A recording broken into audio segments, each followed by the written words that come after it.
welcome to the stream. Give me just a second to set up.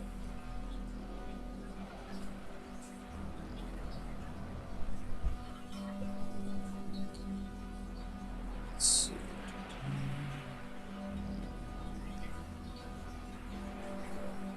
Okay, and let me just verify that sound is working properly.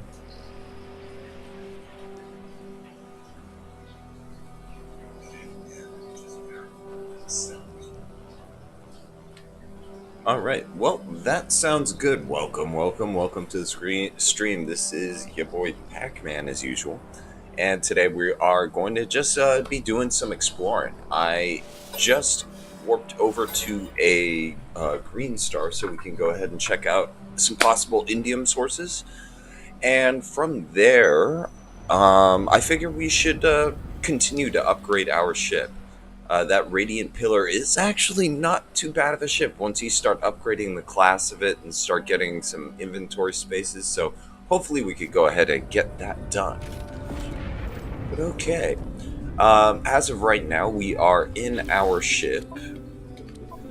Right now, I have Starship-wise the S-Class hauler as the primary one that I'm using. And I went ahead and installed a new weapon system on this bad boy, which would be the Cyclotron Ballista. Now, I was able to find an S-level module for it, and I did build the schematic upgrade for it as well, so that should definitely help us out in our space battles with this thing. Let me just put these things away real quick.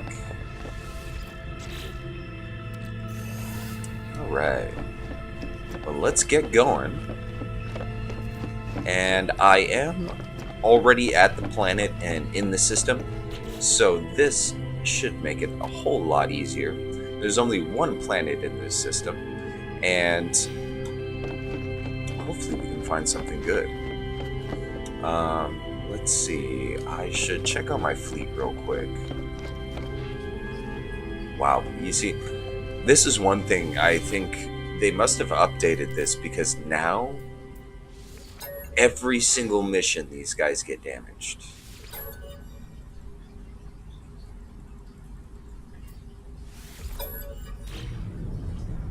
Okay. So I just recalled the last of my frigates. My inventory is full. Wow, there must be a lot of stuff in this one. I'm just gonna move this over real quick.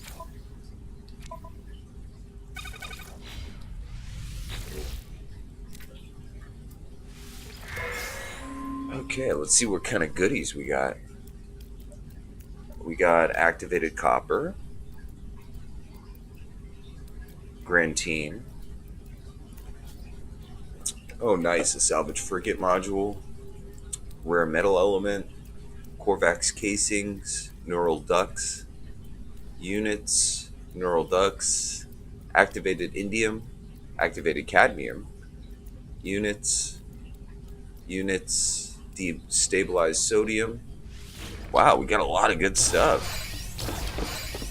Before we get headed out, let me actually go ahead and just put some of this stuff away real quick.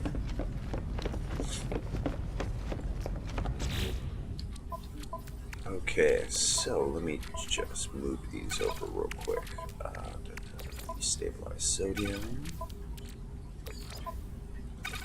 Okay.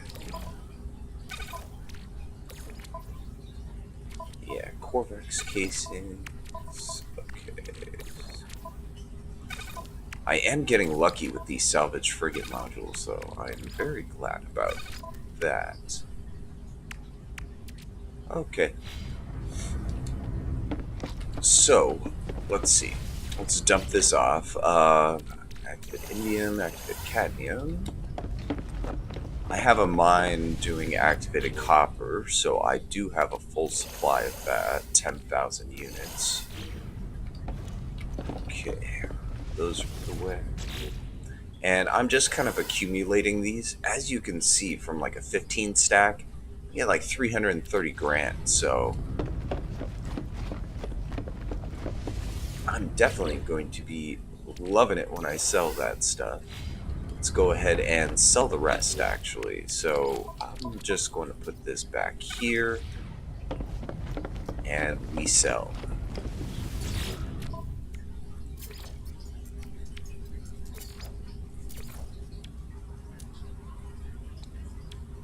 Okay, nice. We get a good profit off of that. Okay. So let's go outside, fix our ships, and start exploring. Let me just check, make sure I've got nothing else on mission. Okay. Well, let's go outside. Now, I've got to figure out which ship I want to actually send over and salvage. I have a full complement of 6 now. I have 2 haulers, 2 fighters, and 2 explorers. That is the inferior of the explorers. It does actually look a hell of a lot better than the other one, but I think I'm probably going to end up scrapping that one. Alright, let's get in our ship and do some exploring.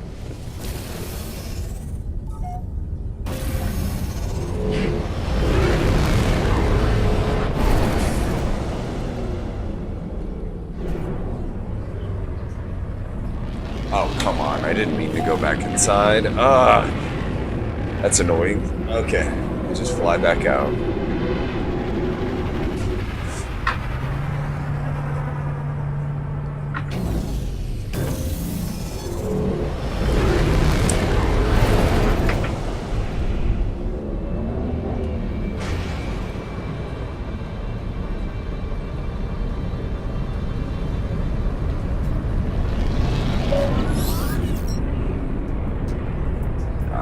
Hopefully not too many stations damaged. Let's check it out. We got 3 damaged stations. Okay, that's not too bad.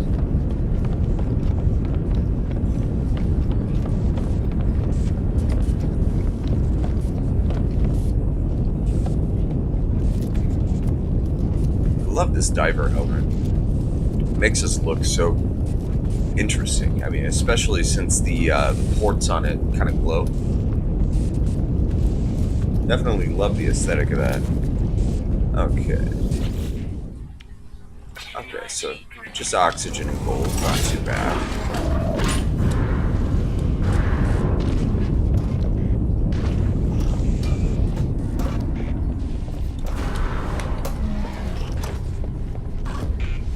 And unfortunately, we're going to have to go around. We can't go through that door right there, but it's okay. Shouldn't take too long.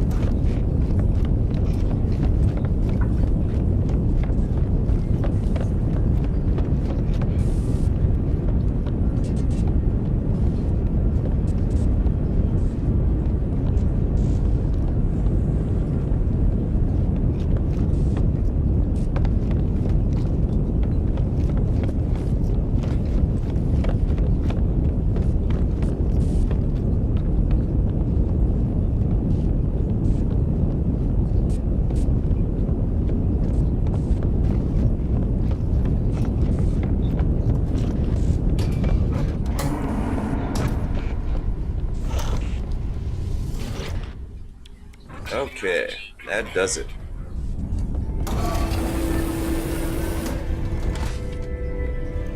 I wish I could go through that door right there. That would be awesome. Save me so much time if I could.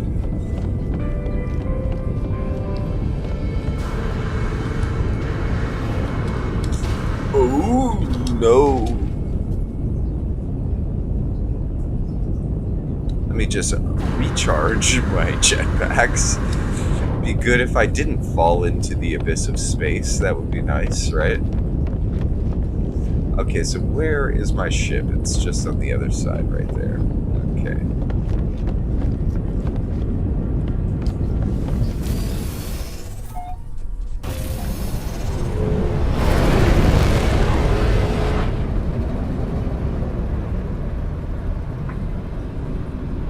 Okay, so where is the other one that needs fixing? So that was our industrial ship. Where's the other ones? There's our combat ship. There's the support ship. Okay.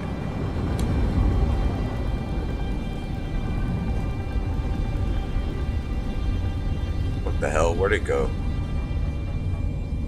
This is the one thing I hate about passing these things. I always lose track of them once I pass them. Alright, here we go.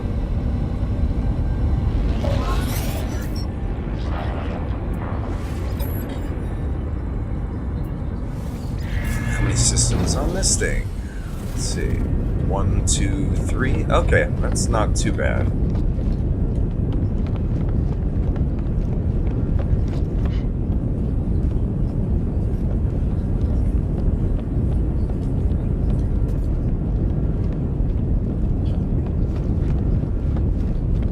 And it looks like just the storage containers.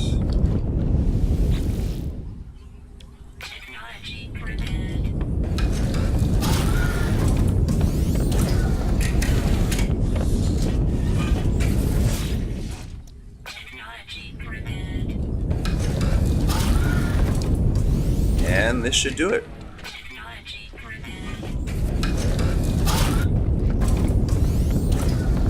Okay.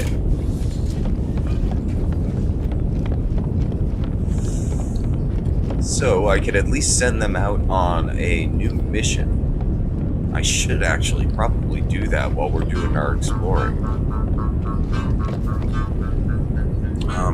Sorry. Just gonna ignore that. Okay. Yeah, let's go back inside the freighter real quick, and I'm just going to dispatch them on a mission while we're out doing our exploring.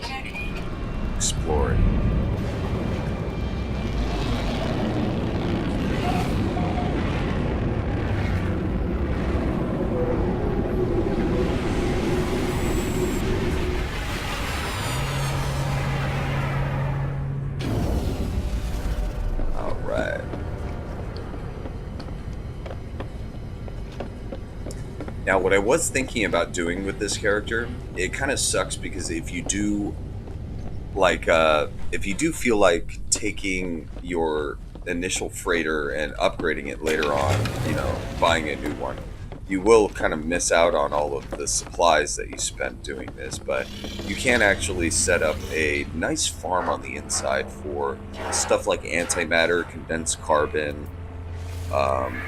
effigies, stuff like that. Actually, very, very cool. Let's see. We'll put all of you on this mission. Okay. So while they're doing that, let's do our thing.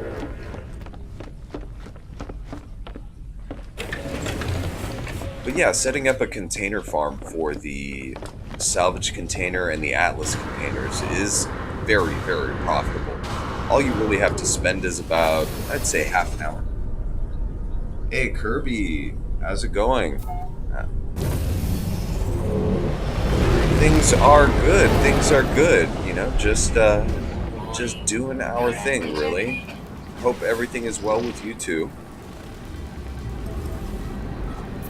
And this is a mismatic planet, so this is not exactly a toxic planet, but it is close. And honestly, these are the most interesting types of planets to set up like little outposts and stuff on, just because of how interesting their flora and fauna is. But again, welcome back to the stream. Thanks for tuning in. I appreciate it.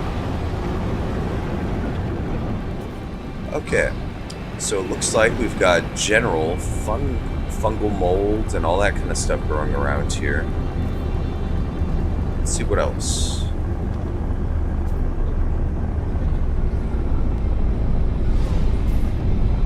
Nothing really exciting. Let's find ourselves a landing spot and...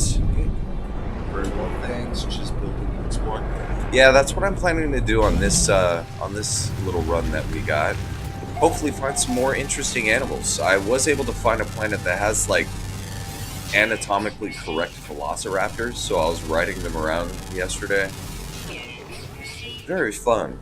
But I do want to find something else, because what I found that is a lot of those carnivores are pretty slow when you're riding them around.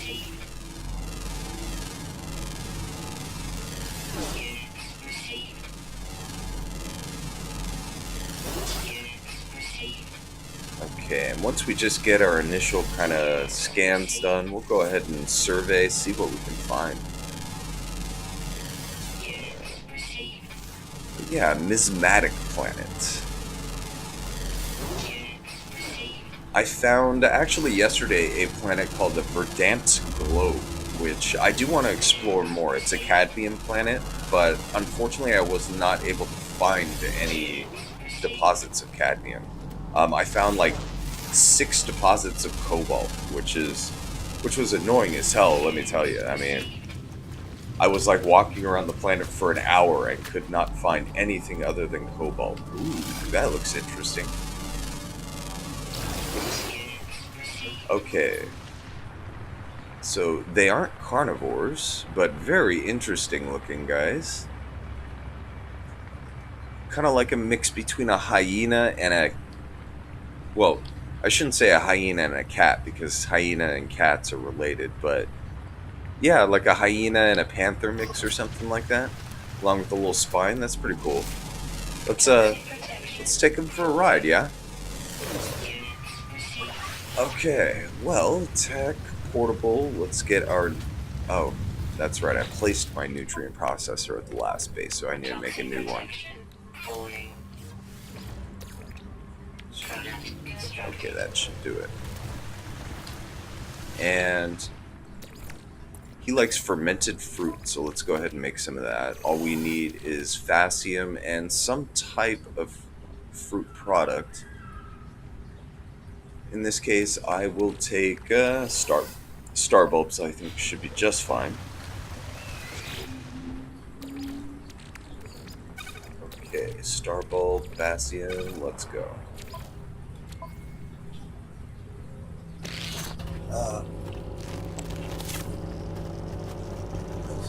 Gave me leopard fruit.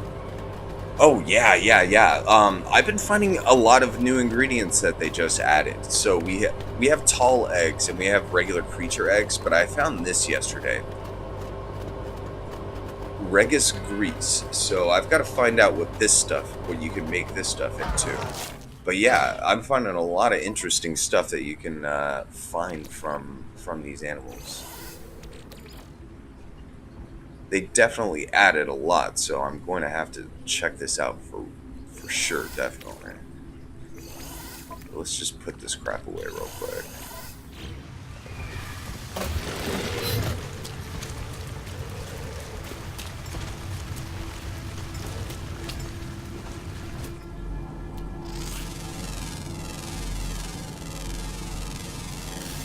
Oh, nice. We were able to attract a couple different types. And those should give us, I believe, crab apples.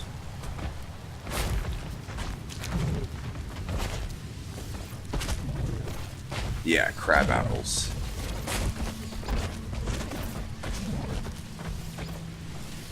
Oh, nice. We get a lot of crab apples.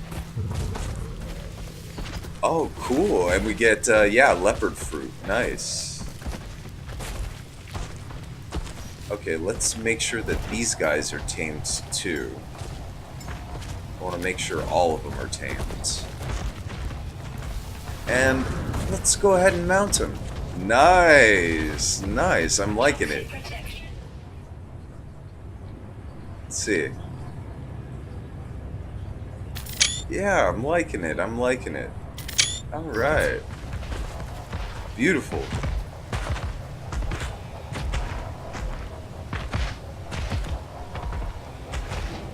Yeah, I know. There's all kinds of ingredients. There's an app I suggest you get for your phone. It's called No Man's Sky Assistant. Okay, I'll check it out, definitely. Usually those apps have good features when it comes to, like... Well, especially I found this one where it allows you to... Or, I mean, it shows you all the portal coordinates and then also what black holes you'd have to take to get somewhere. I was using that on another playthrough that I found very useful. Okay, so 300 yards this way. Let's see what you look like running. Okay.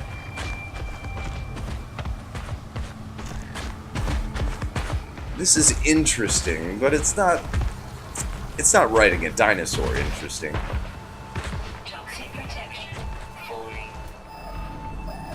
Okay, so we only got 180 yards.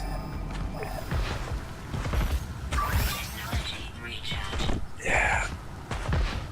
Jump jets, psh, who needs them, right? You know, all you really need is a good animal to take you to where you want to go. Yeah. I try not to use like websites and stuff like that all that much, just because I do love finding things out for myself, but those types of tools are really, really useful.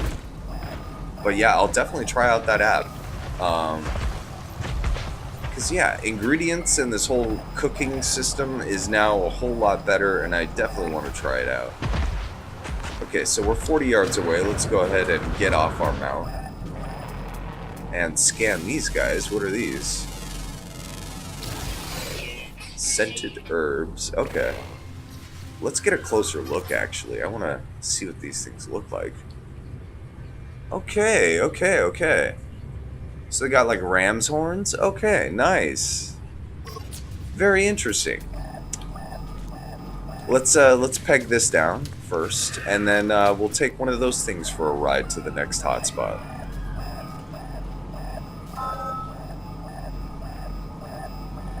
You can make additional. A grease pie, huh? Haven't made one of those yet. I'll have to try it out, definitely. Oh, that's all we get? Alright. Well, let me go ahead and grab my scented herbs real quick. There we are, and I'll just drop my leopard fruit and crab apples as well. Okay. So.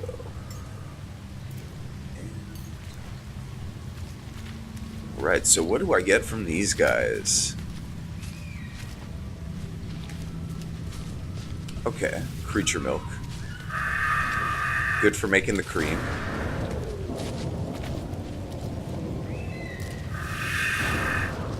Right.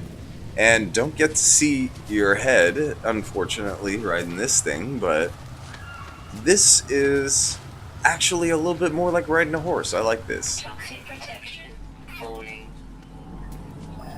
Okay, so all we got is a sea level one. That's definitely not going to cut it. We're going to have to find ourselves something a little bit more worthwhile. Let's ride this guy over the hill, see what we can find. But he's slow, unfortunately. Yeah, let's get out of here. Beautiful planet, though. I do have to say, very beautiful planet.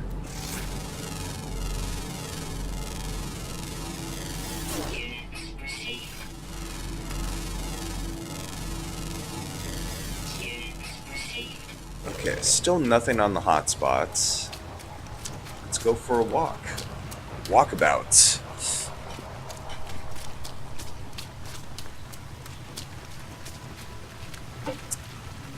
And the key to finding something good is just don't get frustrated.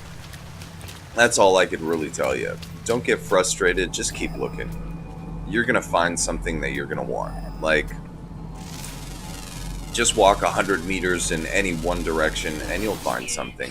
In this case, see, we got the electrical, but yeah, I just came into range of a gas cloud.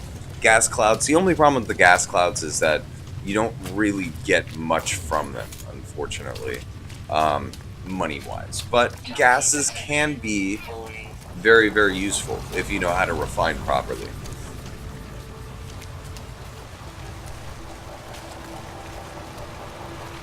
Most of the time, one of these gases will mix with a different metal compound, and you will be able to make something useful. Okay, so less than 200 yards. Or meters, whatever. Units.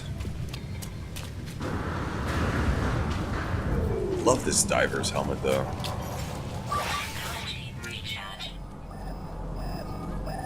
Okay, so 80 meters this way. I haven't scanned the cave biome yet, so I've got to remember to do that before we leave.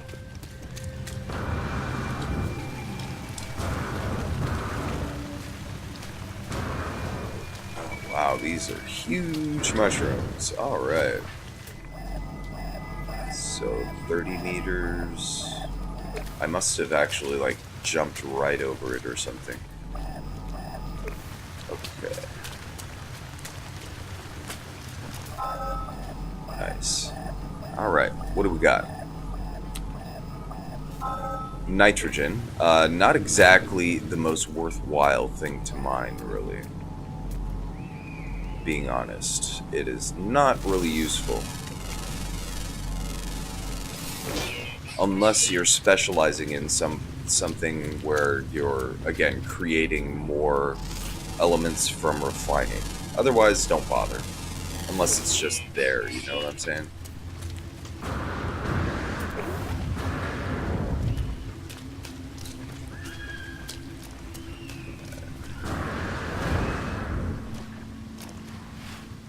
Toxic protection falling. Okay, we got an A level. Alright, beautiful.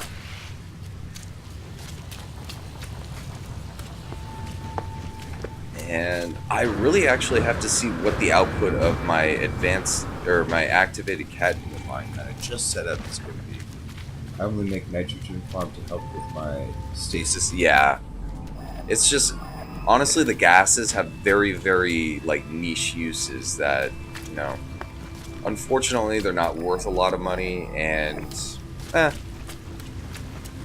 honestly, though, I mean, if you have an underground deposit of it next to your base, you may as well mine it. You know, you're only gonna get a little bit from it, but, you know, whatever. You may as well. Toxic protection falling.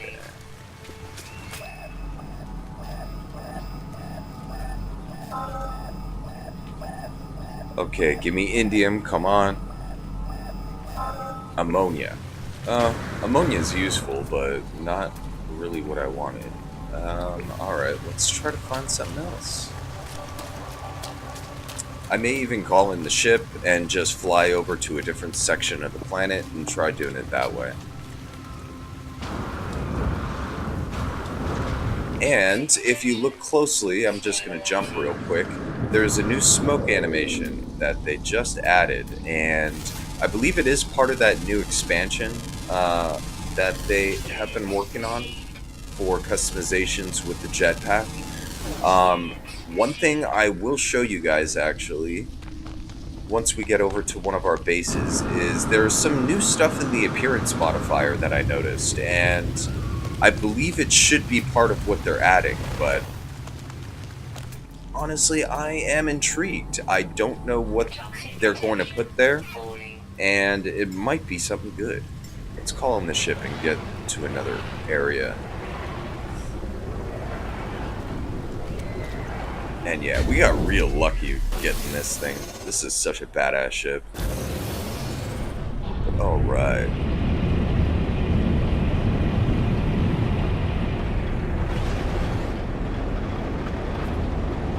So, if you really want just like a good chance of finding something directly after, I suggest not going too far away. You only really need to get about 1,000 units away for there to be a completely, you know, new and diverse set of deposits around you.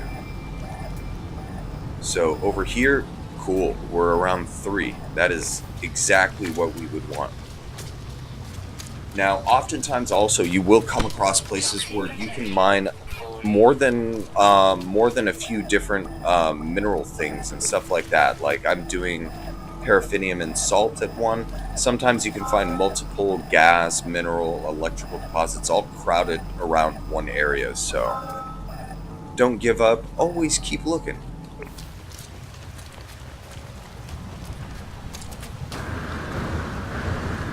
But as you can see, now there's like this little smoke animation that comes out of the jetpack. So what I'm thinking is they're probably going to be adding, I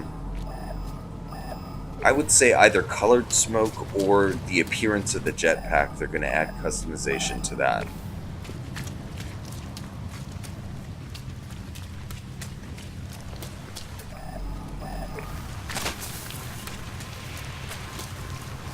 Okay. I've got to find myself a hazardous protection module for toxic. It's actually surprising. I haven't found too many modules in this kind of run. Okay, did we pass it? Yeah, we passed it.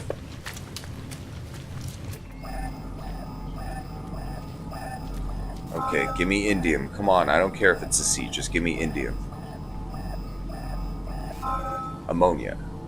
Okay. Ugh. This is exactly what happened to me yesterday. Except yesterday it was cobalt. I was finding nothing but cobalt. And cobalt is useful, but it's not indium. Toxic protection falling.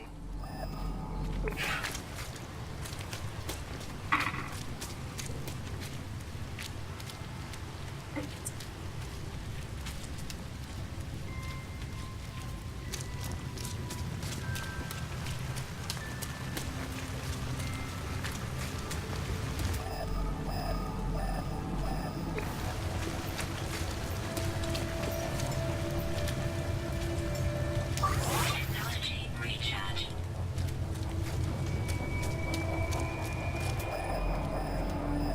Okay, we're pretty close.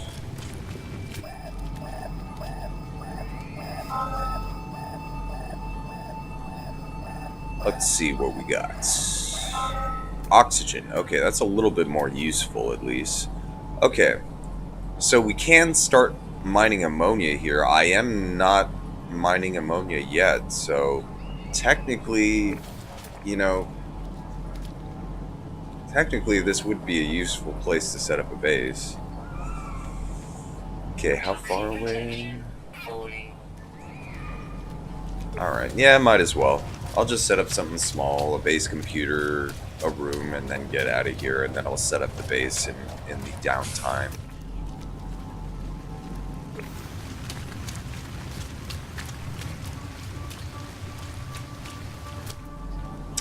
Alright, so we're 188 from that. We are 136 from that. And we are 308. Let's just run up a little bit.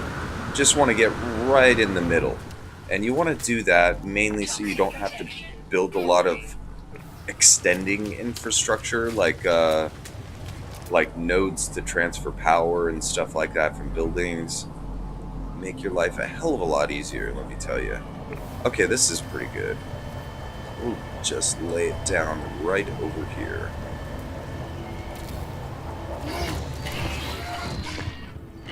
Okay.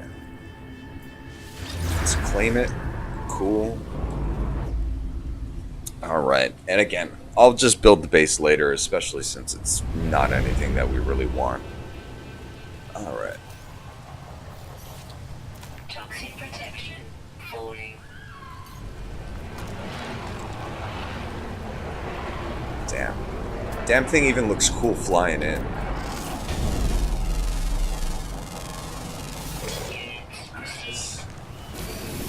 Okay. Technology recharge.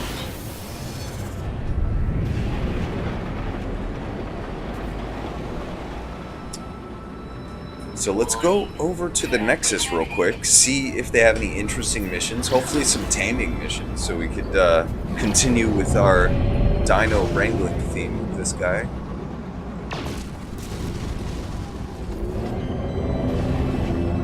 And worst comes to worst, since this is an uninhabited system, we could always just use their base, their teleporter, so...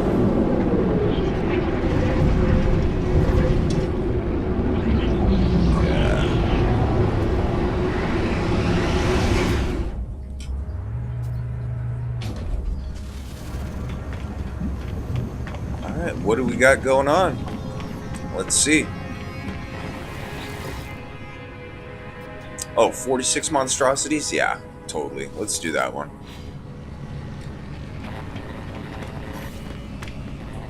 And, say hi to that guy real quick.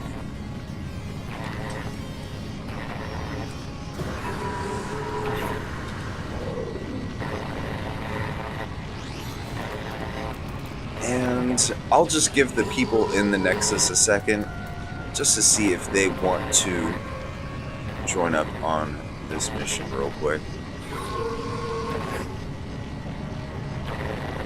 Let's see, so there's only that one guy. Where is he? He's just cashing in some stuff. Doesn't look like he's going to want to join, so let's go.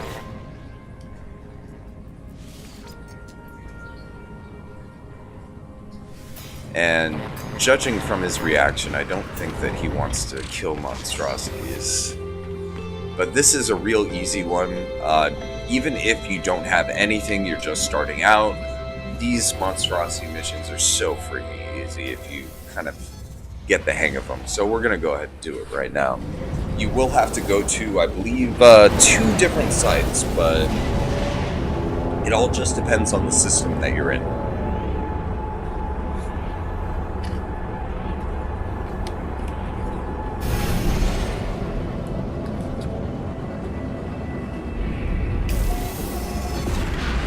Okay, a new system.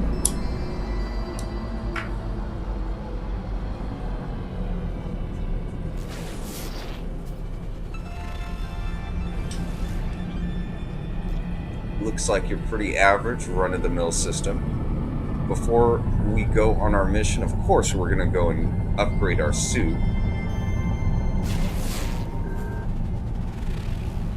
Okay, yeah, this seems like your basic system. Nothing too special about it. Definitely a yellow star. Let's just get that inventory spot and get cracking on this mission.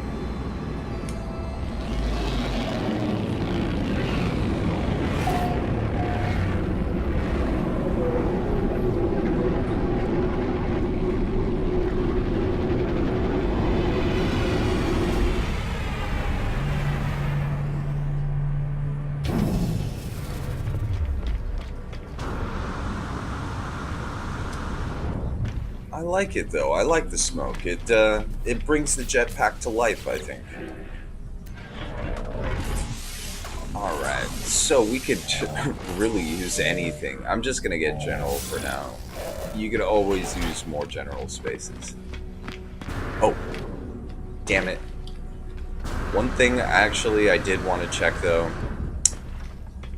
I just wanted to check really quick to see if there's a Humboldt drive module for sale.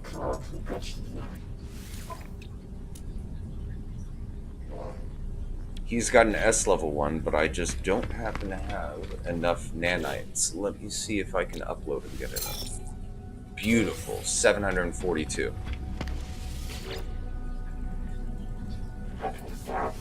These are actually really hard to come by. Product received. Alright. So S-level Humboldt drive modules are hard to come by, but definitely worth it. Definitely. With 3 modules on that thing, you can increase the speed by 10 units per second. It's freaking amazing. It actually makes the Nautilin like an actual useful craft to use. Okay, where is the infestation site? There it is. And unfortunately, it's on an aggressive sentinel planet, so hopefully none spawn in.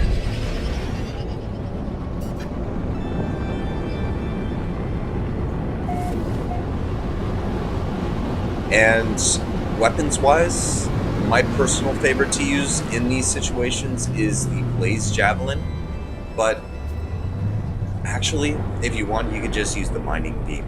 I personally would recommend using the Mining Beam. Save your ammo. You know, there's no real use to wasting all of your ammo. Okay, let's dump this in the freighter. Okay. So, if one can see clearly enough, you will come across a crystal and learn it is made not of atoms and molecules, but of thought and gravity and numbers. You must go deep. Come and see, I beseech you.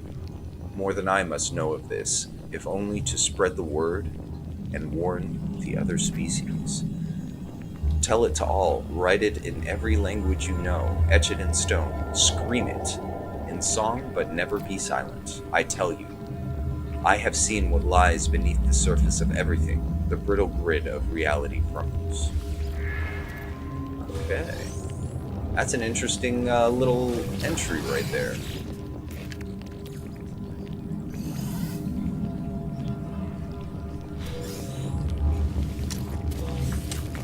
Make sure to loot your containers always.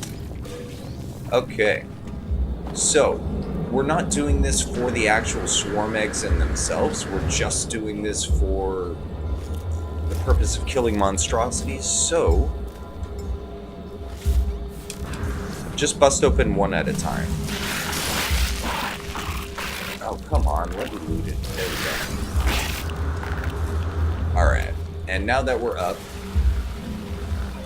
again, don't waste your ammo when it comes to guns and stuff like that. Your mining beam will be more than sufficient to take care of these things.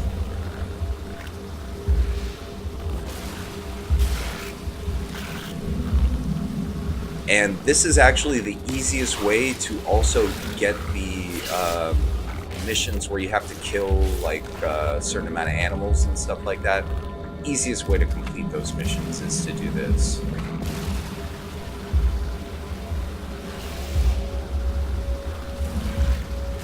And just as long as you're either on top of your ship or on top of the roof, this will be really easy.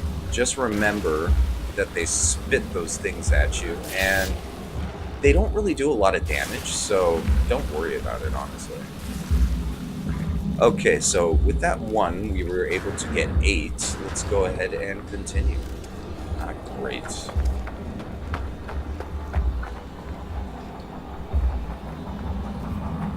While I'm here, let me go ahead and just log my position real quick. And I believe there's actually a buried technology module right over here somewhere. Yeah, it's right there. And I cannot forget to scan all this stuff before we leave as well. Alright. So, let's find ourselves an egg away from that sentinel. Alright. So back on top of the roof. And yeah, they will usually just stick around one side. They don't tend to like migrate around the building too much. So this really is like the easiest part of the whole thing. Just getting onto the roof is the key. Because these things pack a hell of a punch when they hit you.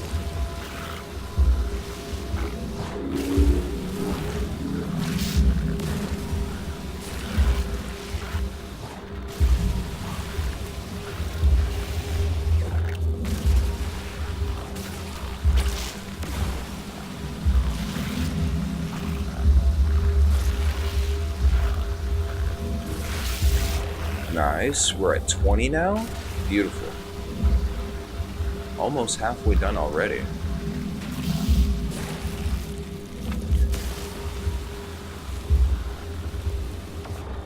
Okay.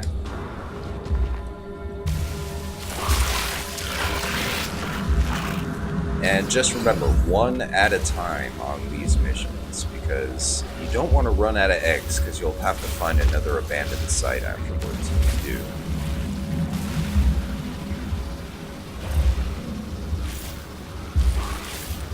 And again, you just started the game and you come across an abandoned site, this is the easiest way to make money. And you got a mission where you need to kill some animals, easiest way to complete it. Technology recharge. Technology recharge.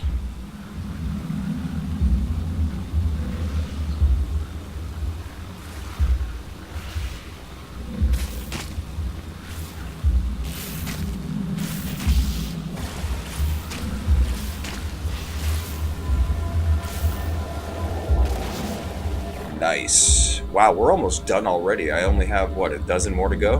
Beautiful.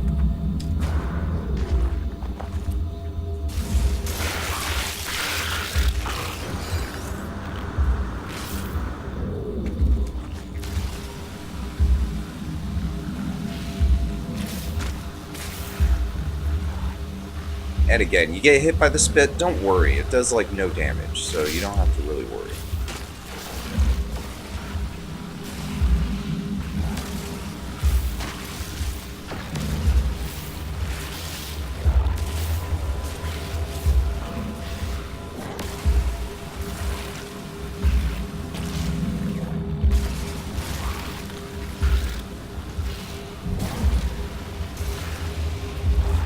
Okay, we just need one more, and we're done.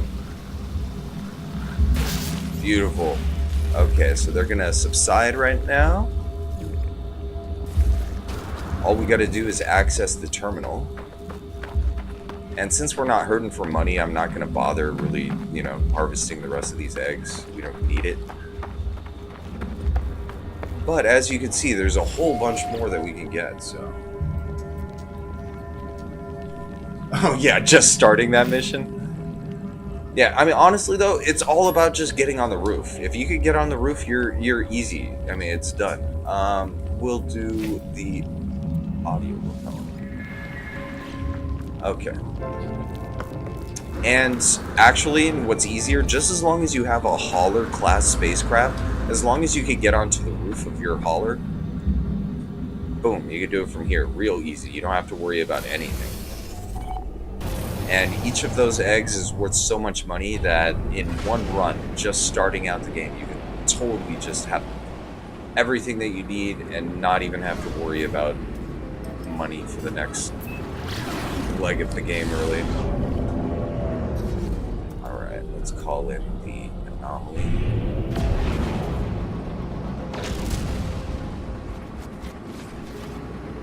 And complete this mission. Actually, this should give us enough quicksilver to get the boots.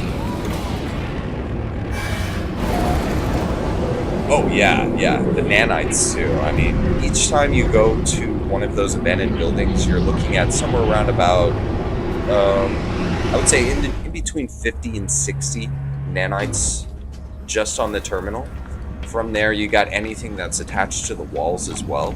So you could usually come up with about 100.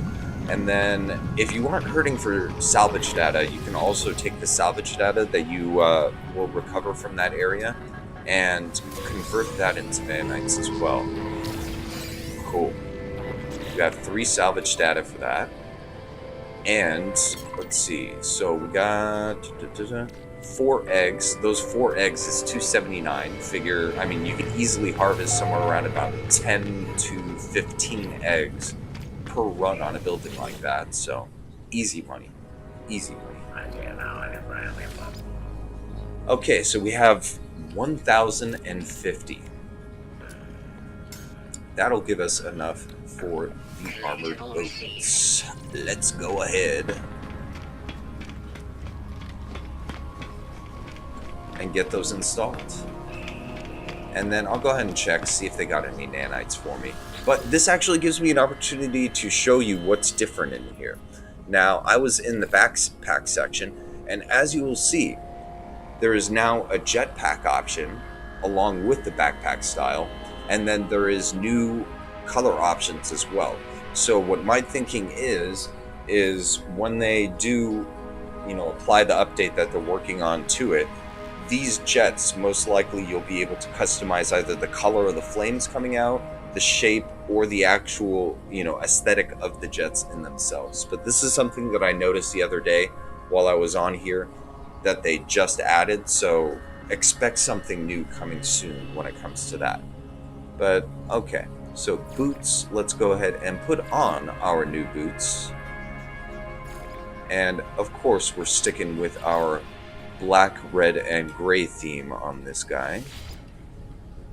And beautiful. So we got the pants, we got the boots, we got the gloves. Now all we need is the armor and the helmet. Okay, I've got no new milestones for him, unfortunately. Let's see about Helios. Okay, nothing for that. I guess I was grinding a bit too late last night and it has not reset yet. Let's go ahead and cash in the salvage data though.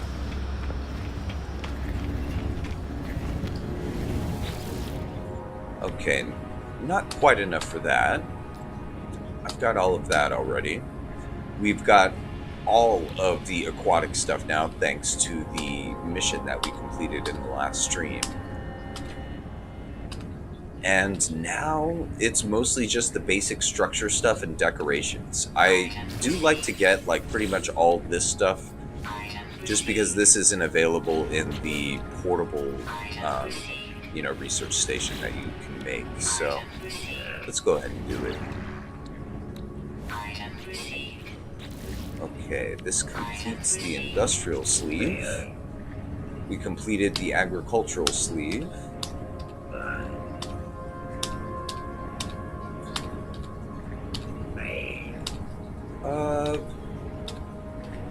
Okay, we'll start with illumination. Alright, let's get another spot in our suits. Yeah, that's fine, just a standard one. And again, from the last stream, if you missed it, I did actually buy all of his stuff. Now all I have left is these guys.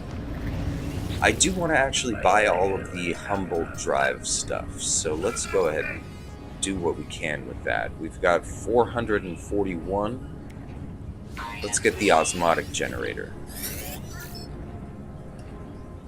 Okay. So, again, I'll go ahead and build that indium mine and stuff like that off stream so you guys don't have to sit through that. Let's go ahead and teleport to something. Let's see.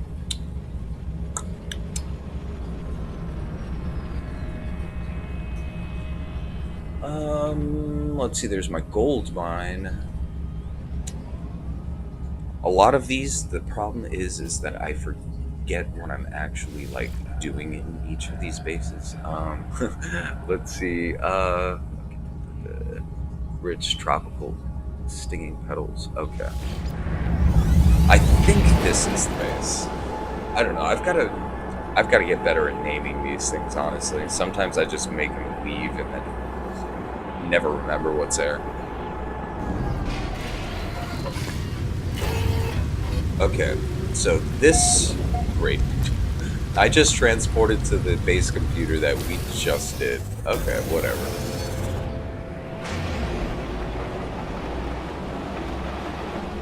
Let's go then, and let's see. We'll get our warping crafts, and we'll go ahead and just warp to our next system.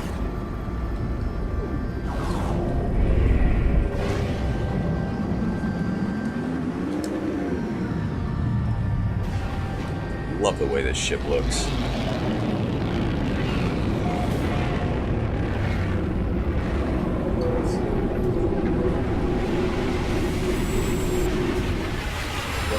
Five different colors of flames: red, blue, green, purple, and rainbow. Cool. Yeah, I haven't read the patch notes yet, so I'm a little bit in the dark on it, but that was just kind of like my inference from seeing it. But yeah, I guess I got to read those patch notes. Okay, do we have any gas? Yes, we got gas. All right, let's go.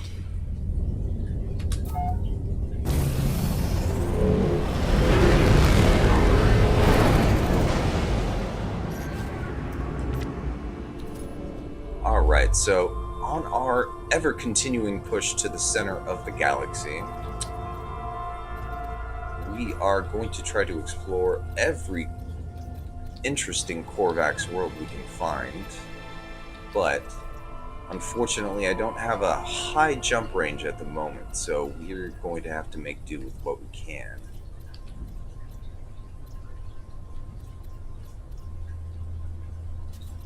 What do we got? A water system, Korvax, manufacturing, 2 stars on the economy. That's fine. Let's check her out. Oh wait, it's out of my jump range, unfortunately.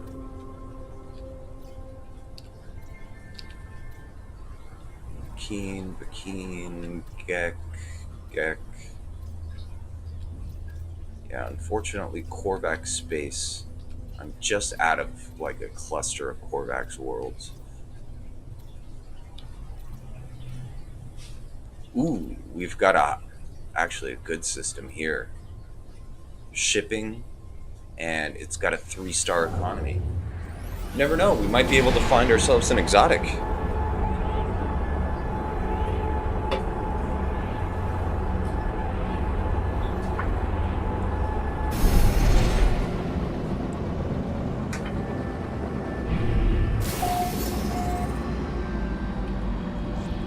Yeah.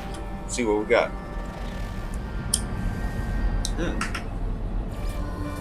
Okay, a mechanical planet. Interesting. What do we got on this world? We got frost crystal, copper dioxide, and cobalt. Okay. Your basic frost worlds. Got it. Okay, I am going to have to actually switch into first person real quick. Just because for some reason it still does not do this very well in third.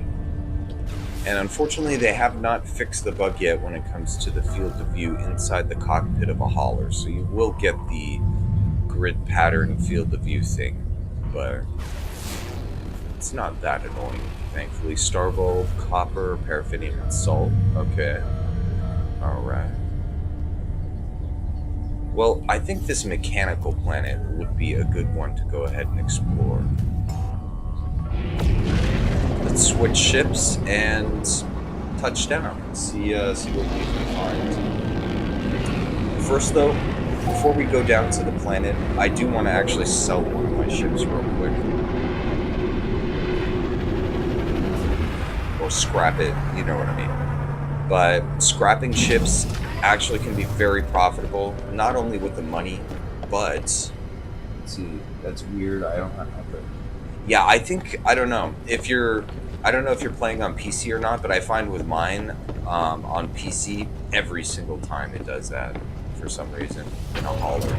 Don't get the problem though inside of like a regular Explorer class or something like that. So I mean, it's definitely a field of view problem, but unfortunately, I guess if it's not on everything. It's only on, I guess, PC. If you are also on PC, maybe it's just me. Maybe I'm very unlucky. Okay, where's the station? Am I just blind or something and missing it? Oh no, it's behind my ship. There it is. Now, I do love the way that this ship looks in comparison to our other Explorer, but this one is inferior when it comes to inventory space and stats, so Warning. Threat detected. we be scrapping it. Spaceships Now, what is really good about the scrapping is you get modules, but then also you get a chance of getting a inventory module as well. Those are extremely valuable, especially if you want to upgrade the inventory on something that you already have a huge inventory on. Saves you a hell of a lot of money. You're on PS4? Yeah. Yeah, apparently on PC it's got its own weird set of bugs that it has, but, I hear that on PS4 it's a hell of a lot more stable. Alright, well... It's funny, I've been learning nothing but Korvax words, and I still just cannot understand these people. Alright, well, I'll give them a microchip. Let's see what that does. Okay, cool. Gave us a planetary chart. That's cool. Nice. And we got abandoned building coordinates. Okay. Anything good in the store? They got cobalt mirrors. Cobalt mirrors are good. Well, let's go to the terminal. I want to see how much we can get from this sucker. Okay. 590. Wow, that sucks. Ah. Let's sell some stuff, I guess, first before we do that.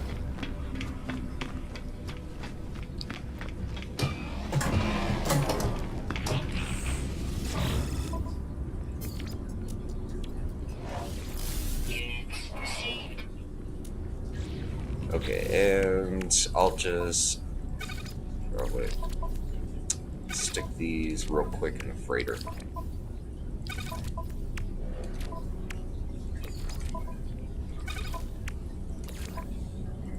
Okay, that should be enough space. It's strange, that totally should have been enough. Usually it only gives you enough for maybe like 3 modules, maybe 4 types of junk.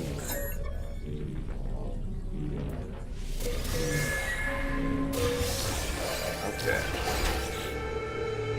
Yes! Cool. So we were able to get a storage augmentation from that. That is freaking awesome.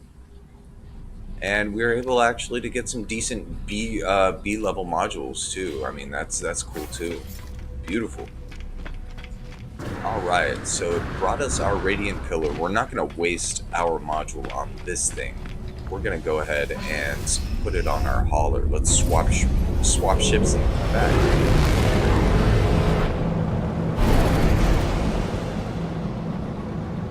But as you can see, our Radiant Pillar is actually pretty badass. We've got it at a B class, and we've got 20 inventory slots. So this thing is already better than like most ships that you find. So I want this thing though to be like the ultimate sleeper. This thing is going to be like, I don't know. The only way I can describe it is, you know, I grew up 90s, 2000s. That's when I was just like first started driving in the late 90s and stuff like that. So I would compare it to like your Honda Civic. It's not exactly your, you know, top of the line car, but you could fix that thing up and make it freaking a stellar competitor. That's for sure.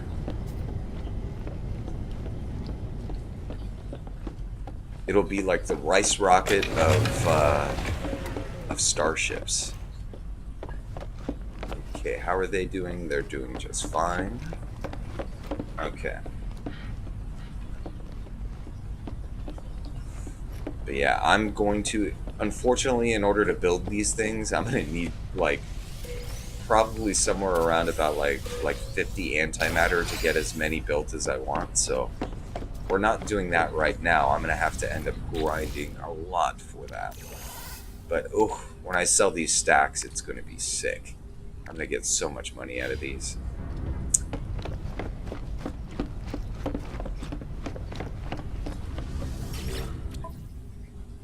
Okay, so let's sell the junk. We got the nano cables, the reinforced piping, and there should be like cogs. Yeah, cogs and once useful springs. Cool. Okay. So, pulse engine, a B, and a hyperdrive, a B. I think I'm going to go ahead and install that hyperdrive module on the hauler. And yeah, I'll just apply actually our inventory upgrade to that as well. The big hauler.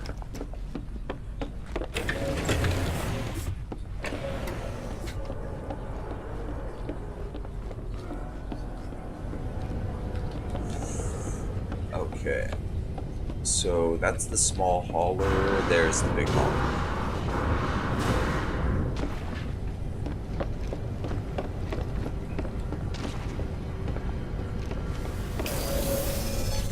Okay, so I've got one B-level module on it already. This jumps it up to 391.7. Nice.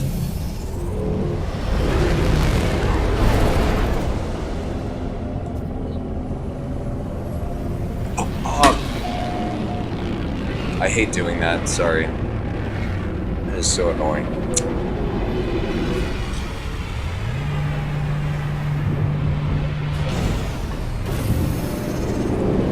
Sorry.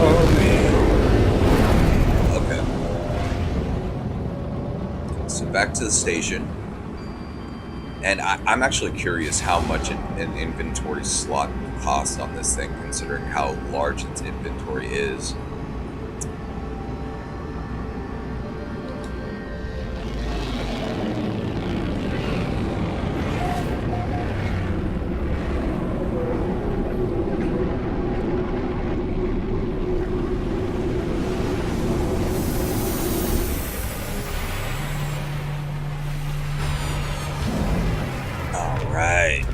let's go to the terminal and see what we can get.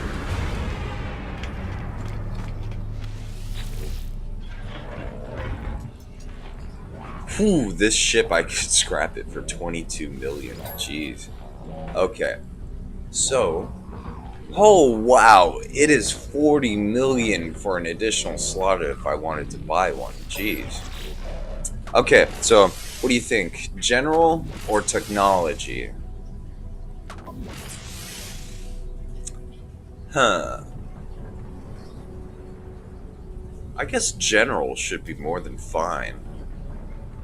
Yeah, let's apply it to general. Nice. Damn, this thing is a beast now. Jeez. How much is it worth, actually? Oh, with the technology, the thing is though, is that I've got so much space on this thing, and I'm not even close to getting. I I will definitely do that later, but as you can see, I'm not even using all of my technology slots right now, so I'll be more than fine. And plus, oh yeah, well.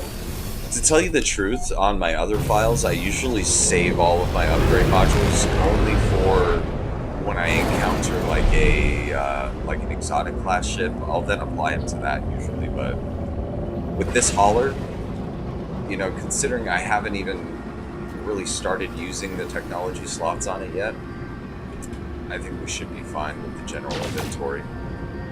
But okay, one also useful addition. If you have a technology scanner, okay, go into basically your main, right? And you'll go to your menu, which goes to emergency ward. You can see my hauler is a 4821, and I'm still always full. Yeah. Let's see.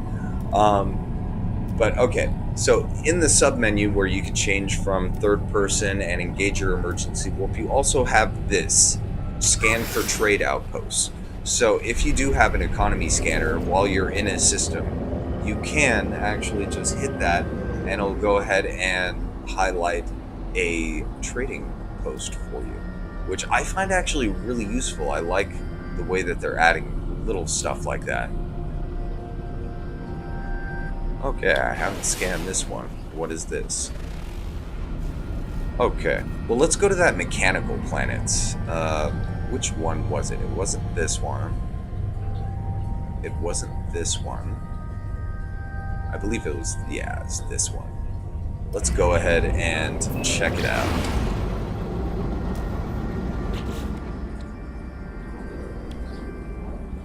Yeah, so I've still got to, you know, buy modules and all that kind of stuff for it, but what I'm thinking of doing is I'm going to fill up back here with the hyperdrive modules, since I'm only really using this as my kind of interplanetary hauler, or I mean my inner system hauler, you know what I'm saying. My other one, my S-Class, since it has the smaller inventory and it has the better rating, I've been using that as more of my inside the system hauler. And that's mainly because of maneuverability and stuff like that. Okay, we've got... Nice. One of these interesting little planets. Let's, before we land, actually, I want to do a little flyover. Now, the glitches that you can recover from this planet are pretty much those floating little thingamajiggers. I don't even know what the hell to call them, but... Cruising through the Hilbert Galaxy, I've made a small base on each exotic planet, which really kind of cool stuff I found on the planet. Yeah. The one great thing about this game is you can... I mean, it's a giant sandbox. You can really explore anything that comes to mind, you know? It limits your imagination. I have been toying actually with the idea of making like a full-on underground base, which I've been kind of itching to do since I thought of it. And I have some other ideas too, but that's the great thing about this game. You have an idea, you can go ahead and explore it. The universe is your sandbox. Okay, I'm just gonna grab this sodium nitrate real quick.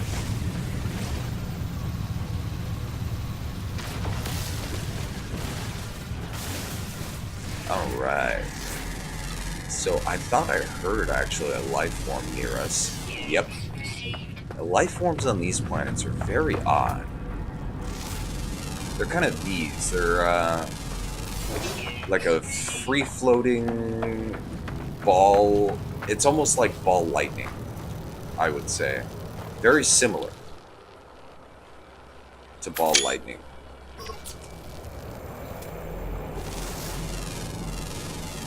But yeah, ball lightning with a consciousness, pretty much. Which is interesting as hell. I've always wanted to see ball lightning in person. I heard that seeing it is like one of the most incredible sights, like natural sights that you can see. It's a literal ball of electrical energy just floating around. And one interesting fun fact, the only person in history to ever create ball lightning at will was Dr. Nikola Tesla. And he was able to do that in his lab in New York. And nobody to this day knows exactly how he did it. But it was corroborated actually by the famous American author Mark Twain, who was actually a pretty good friend of Tesla. And he described it as probably one of the weirdest things that he's ever seen. And he was friends with Tesla mainly because of just how strange Tesla was. And he found him to just be an interesting character. But yeah, the only man in history to be able to summon ball lightning at will. And he was able to do that about 100 years ago. And we still don't know how to do it. A testament to the man's genius. And, well, if you don't know a lot about Nikola Tesla, I would say definitely pick up a biography of his. I find my favorite biography that I've read of his was called A Man Out of Time. It's S level, beautiful. One of the best biographies I've ever read, and quite inspiring too. It was really amazing how much of a genius that man was, and how different he was in comparison to everyone else of his time, geniuses-wise.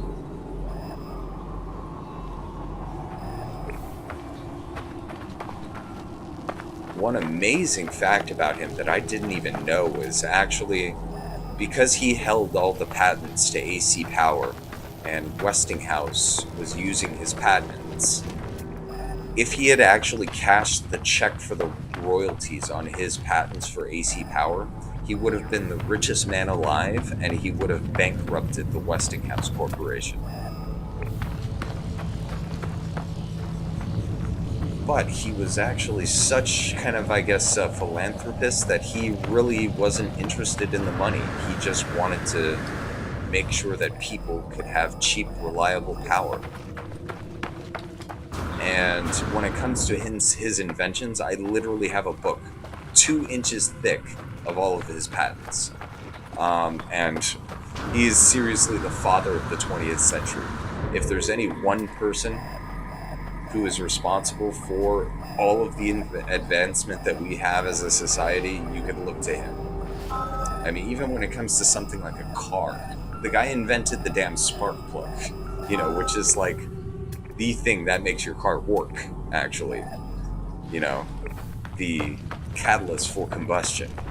Also, the alternator in your car was designed by Nikola Tesla. The entire electrical system, including the AC to DC converters that are existent in your car's electrical system, all originally designed by Nikola Tesla. Most of the amplifying transformers and stuff like that, oscillators that are inside of your TV. A lot of the crystal, what's it? Yeah, the crystal oscillators and stuff like that. Also, all designed by Nikola Tesla.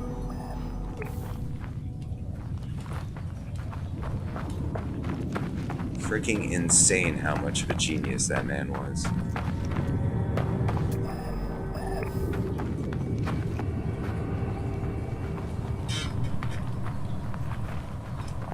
And actually, I would suggest, even if you aren't that interested in Tesla, if you're interested in Edison, read one of Tesla's biographies, because you'll get a completely different story of Thomas Edison from like a true historical biography than you ever would in a classroom. It is pretty amazing how much of a monster that man was. Like, I actually did not know this, but Thomas Edison, we can thank for inventing the electric chair. That's right, Mr. Thomas Edison was the inventor of the electric chair. And the reason why he invented it is probably one of the most sickening and insidious things that I've ever heard of. But pretty much because he was jealous of Tesla and was pretty butthurt that Tesla no longer was working for him and was pioneering AC power systems instead of improving his DC power systems. He invented the electric chair, and he then proceeded to test the electric chair in public on large animals such as like bovines, elephants, stuff like that. And since it was an untested technology, it was pretty gruesome. And yeah, thanks to Edison's political connections and stuff like that, he was able to do that without any type of impediment from the government. And if you've ever read about the first execution by by the electric chair, which was sanctioned or was witnessed by Edison and personally, overseen because it was his technology, that's pretty gruesome in itself as well, because that first guy took I think almost a dozen attempts to kill him. I mean, it was so gruesome. But yeah, you get to see the real true face of history sometimes in unexpected places.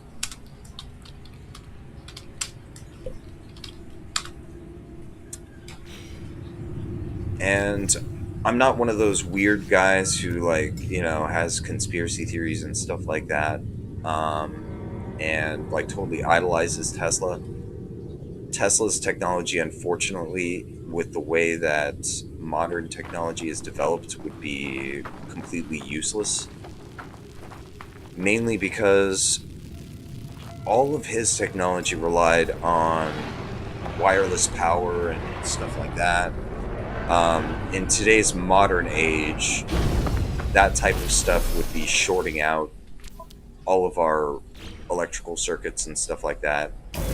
So unfortunately, it wouldn't be very viable in today's modern age, but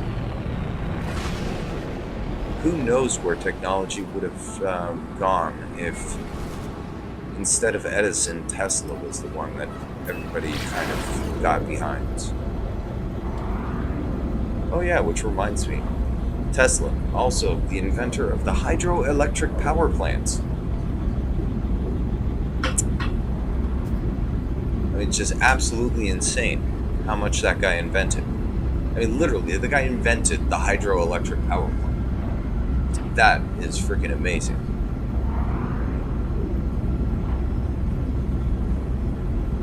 And actually, one really, really cool story is when Tesla actually was about to do his presentation at the World's Fair. It was initially set up to where Tesla was going to showcase the hydroelectric power plant. Yeah, but the only problem is that with those types of systems, just our modern type of microelectronics would not be possible.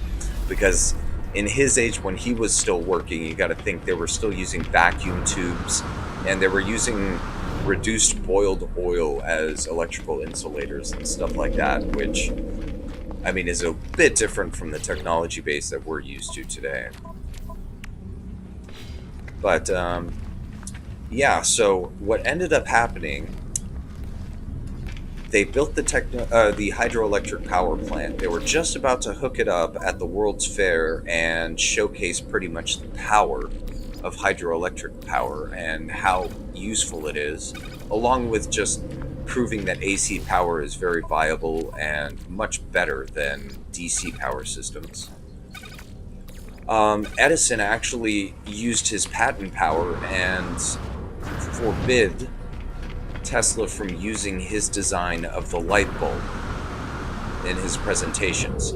So within, I believe it was a month, Tesla ended up having to completely, from scratch, design a new light bulb which did not have a copper screw filament and manufacture them and install them on all the tech before the World's Fair.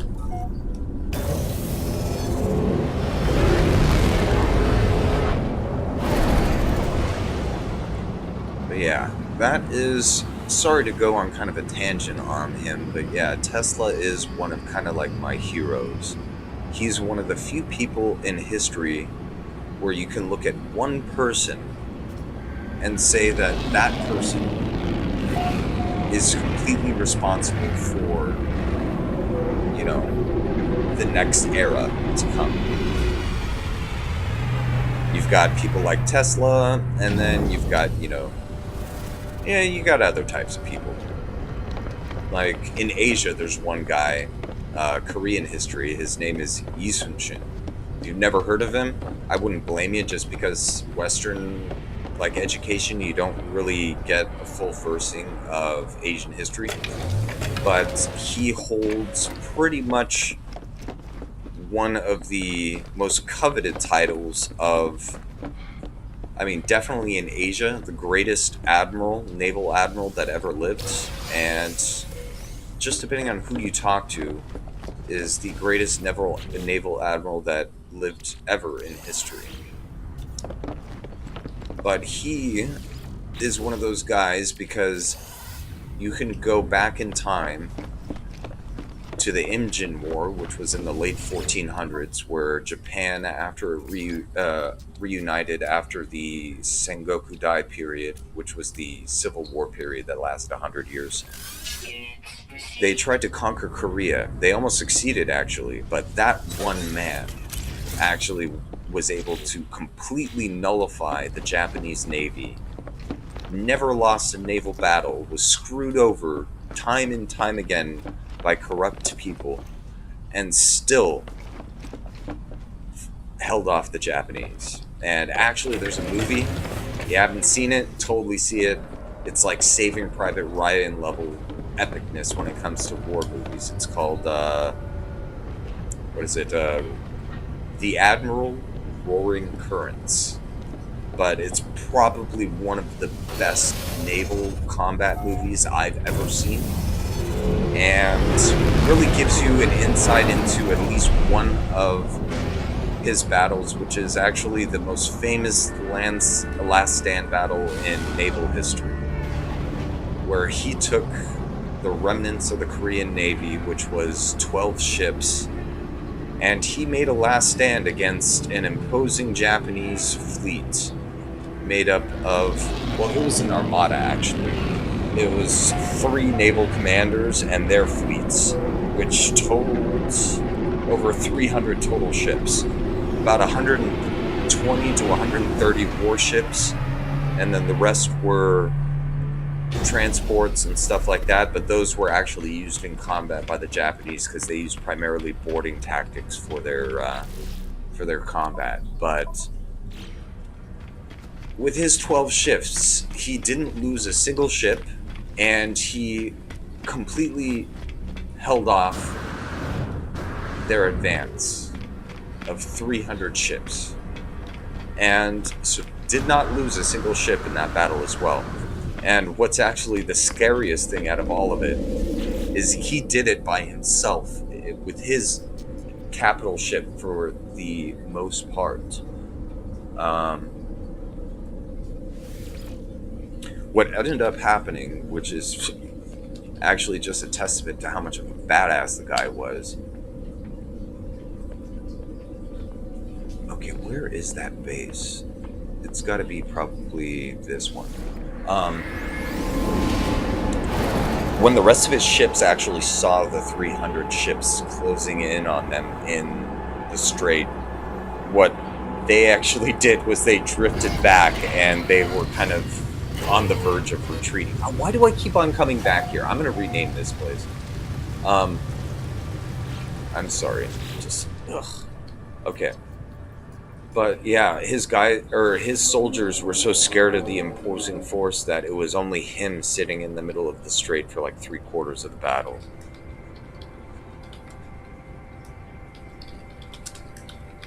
Okay.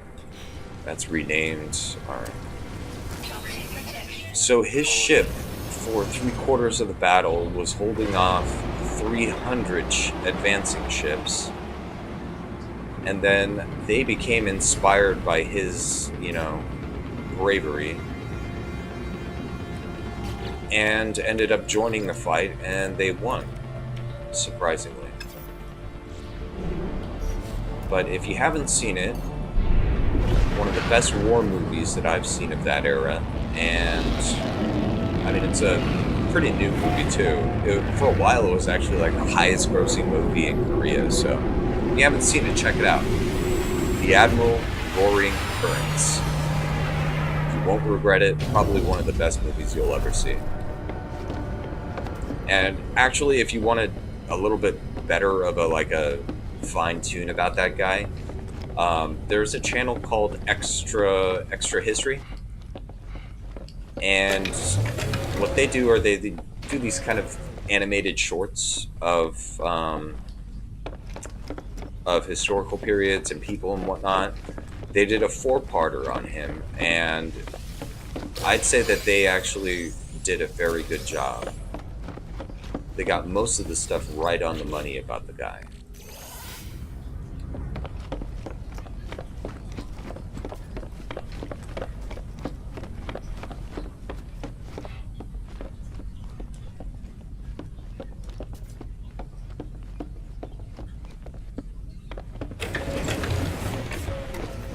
And oh yeah, also fun fact, I have been actually like a work in progress. I've been working on doing a video on it actually, but let's see, in the game EU4 Europa Universalis, if you've ever played that game, which is a map style management game similar to Hearts of Iron, I guess. Same developer, Paradox, but they, in that game, since it centers right around that time period, actually, they actually have, they have him featured in that game. If you do play the nation of Korea, right around the time of the Imjin War, it could be in between 1450 and about 1550. That's when the event comes up. But if Japan shows aggression towards you, beautiful space battle, then you will get the option to go ahead and get him in the military. You can choose him as a regular military leader, an admiral. Choose him as the admiral. If you do, he actually has like the best stats out of every admiral in the game.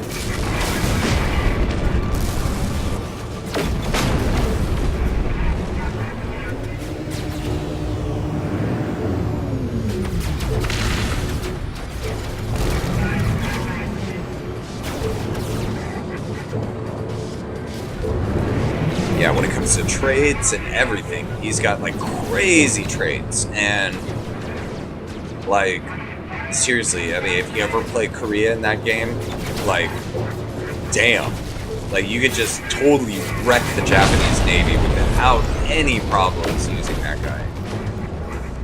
I mean, I literally had nothing but trade ships, and I was able to completely wreck the Japanese Navy using that guy. Nice.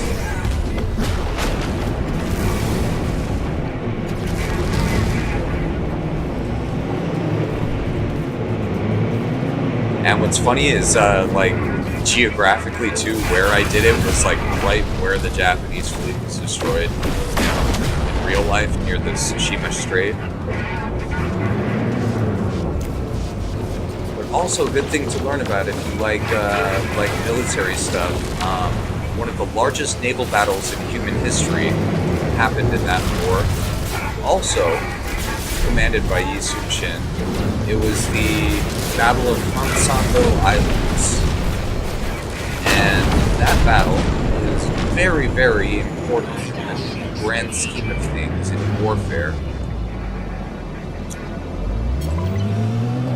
Because there was actually a naval maneuver that he invented called the Crane's Wing Formation, which later was used and refined by the Japanese and became what is now known in modern times as crossing the T, which is your bread and butter naval dominance maneuver that was initially used by Admiral Togo in, was it the second or the first? No, the second Japanese, the Sino-Japanese War.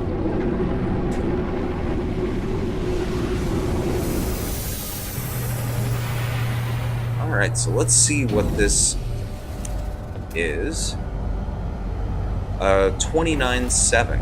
That's actually not bad.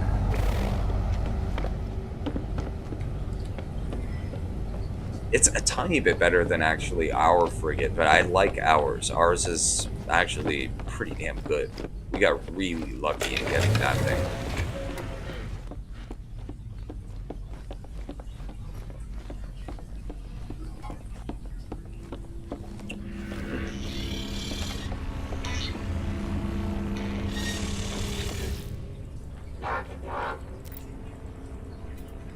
Okay, let's compare it.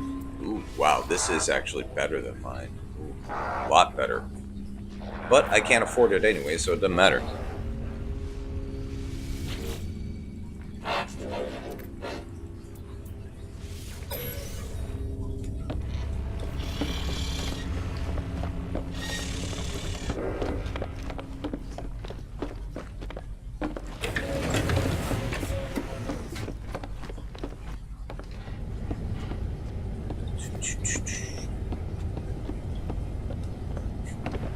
Oh yeah, I just thought of something actually.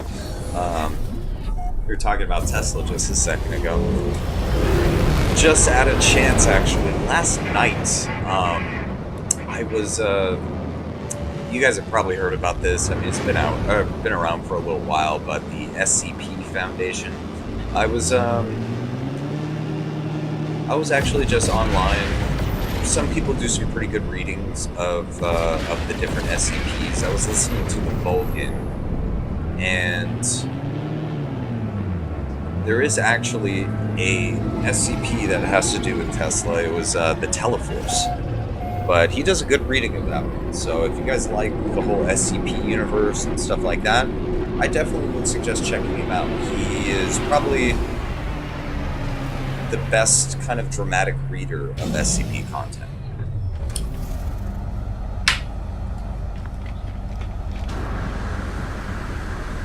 I especially love his reading of SCP-231, and if you guys aren't familiar with 231 is the Scarlet. Well, it's not exactly the Scarlet King. It's the what's it? The bride, the last surviving bride of the Scarlet King. But that one is my favorite by far. And the guy does a very, very good job with it too. He actually has the there's a poem in regards to the Scarlet King called Seven Brides, Seven Seals. And during the reading of it, he has that, or he reads that also in the background, and he cuts from one to the other, and it's really well done. Definitely check it out. And if you aren't familiar with the SCP universe, what rock have you been hiding under, my friend? You totally should check those out. The SCP wiki is filled with just gold, and then you've got creators like the Volgan who do really, really good readings of them. Alright, let's put away all of our crap.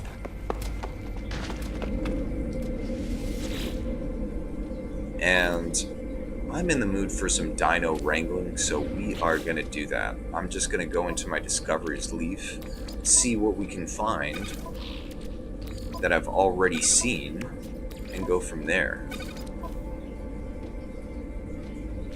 Okay.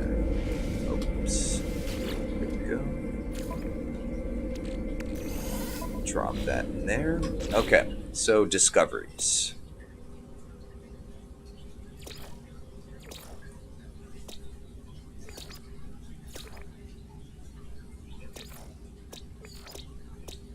So we have our standard flying ones that we found. We have, oh, that was actually a rare ground one that we were riding on. Beautiful. We got Mr. Crabapple. Read about the animals that you can see and tell you that they. Yeah, you know what? They need to do that. You know, what you can harvest from them. That would be very, very useful. I would really welcome that change if they do that. But yeah, I totally agree, Kirby. You are right on the money on that. Damn. That is one weird looking thing. Okay.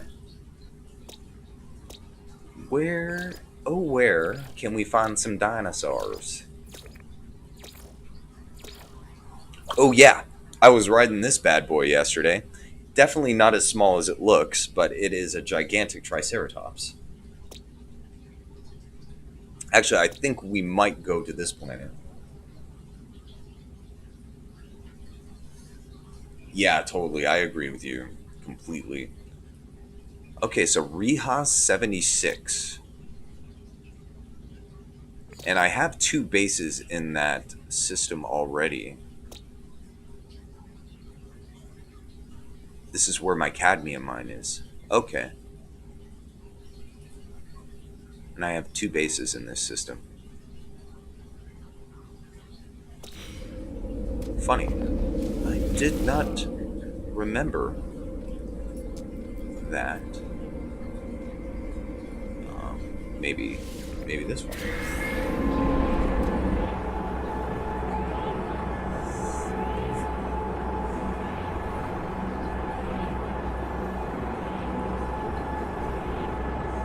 What's funny is actually one of my older streams that I did. I forget which one, but I spent like literally like an hour going through all the different cooking recipes.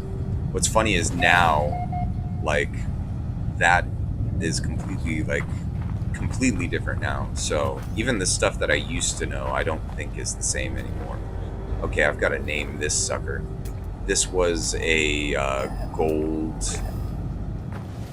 mine. Yeah, I already renamed it. I don't know why it does not refresh faster than that.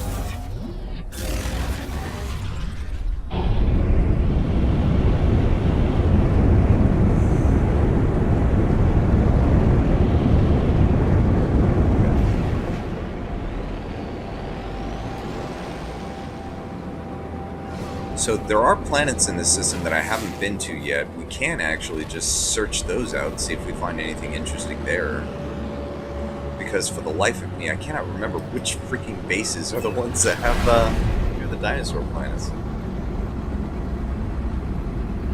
But so far from the dinosaurs types, I've recovered the eggs, and I've recovered, let's see, the grease, but that's it. So I'm hoping there's more stuff to actually discover in that.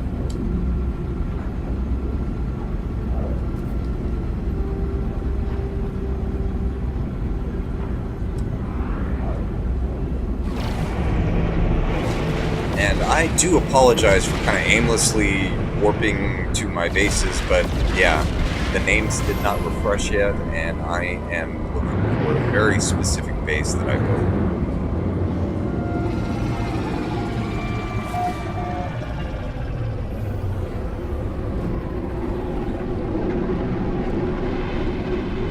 But yeah, I am hoping that this weekend's mission is, yeah, something to do with cooking. Because I am actually having a little bit of fun with this whole, you know, taming animals and whatnot. I mean, it is actually pretty fun. I like it. Okay, so we've already established that these two are not it. You see, this is what I don't understand. I've already actually traveled to those two already, but whatever. Okay. So this is my main base. That is that. The only one I can think of is maybe this one. We'll see. If we strike out on this one, screw it. I'm just going to do it the old-fashioned way and warp to it. I just cannot believe that I freaking forgot the name of the damn base. Okay, I think this is the one. Okay, one problem that I have run into when doing underground bases and stuff is that a lot of the minerals and stuff will spawn right in. Okay, yep, this is the one. Okay, so I set this one up as like a cadmium mine.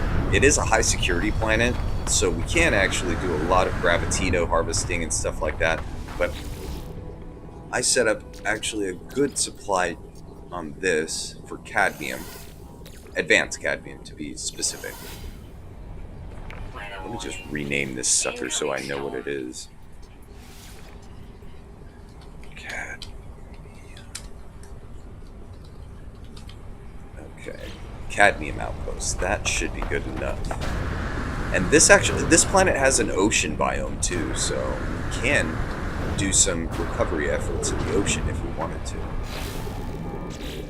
And, alright, so what kind of wildlife is on this planet? I only discovered 3, so there's gotta be some pretty cool stuff here, but... Okay, is this the system? It is. Beautiful. We're in at least the correct system. Now, what I did with this one, since I didn't have enough room for the landing pad right there, is I just kind of created a secondary area for the landing pad.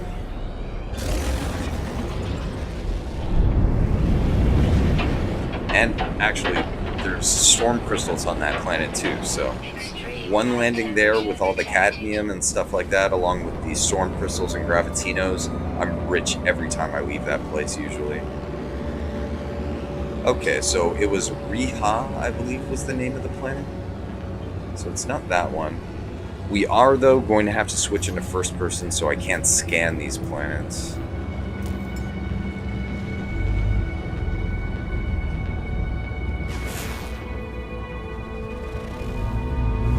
I believe it was that moon right there. Yep, that's the one.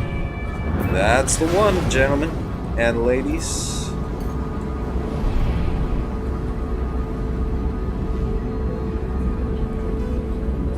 But yeah, I like the other Explorer class that we had better, but this one, I mean, it just has more inventory, better stats, you know. Unfortunately, you can't customize the way that these things look. I really would love it if you could. If you can, I haven't found a way to yet, so.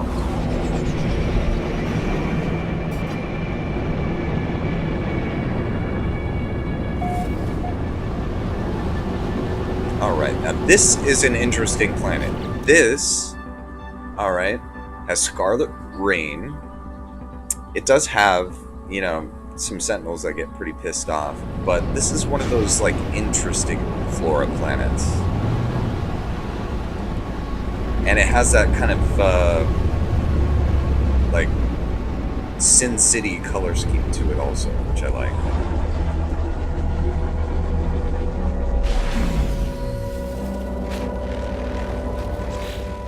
It will be coming, you have to scrap ships, they're completely apart. Yeah, the way that it looks like that's what they're aiming for, but I haven't, you know. Okay, now this planet was a planet that I literally spent an hour walking across and could only find cobalt. So hopefully we could find something else. That sounded like an animal. What have we got? Okay, we got you guys.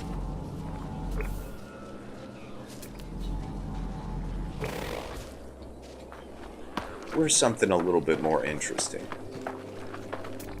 While we're looking, though, we may as well see what we got to work with here when it comes to resources. Hopefully we'll find some nice looking animals. Life support power low.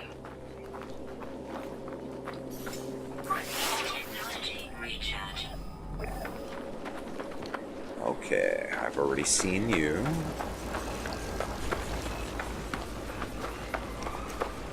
And okay. So that is just your basic kind of like a wolf or fox looking thing.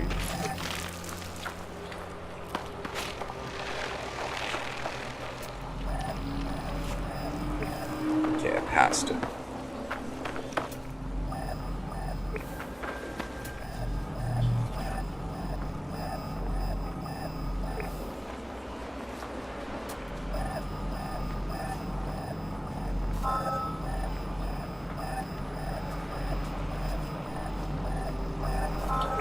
Okay, yeah. As you can see, cobalt. I'm not finding anything but cobalt on this planet, it looks like. Okay, ground meats. Yeah, I already scanned you.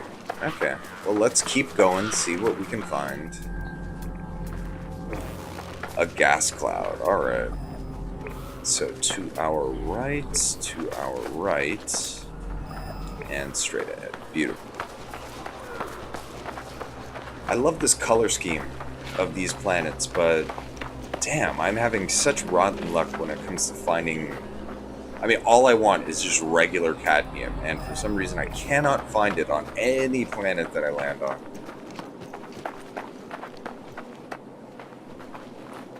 Okay, yeah, just more of those wolf-looking things.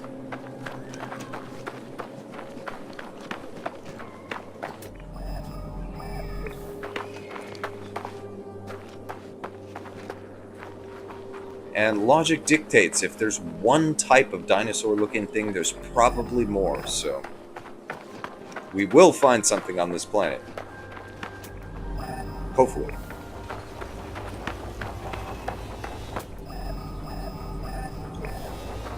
Okay, there's the Triceratops-looking thing.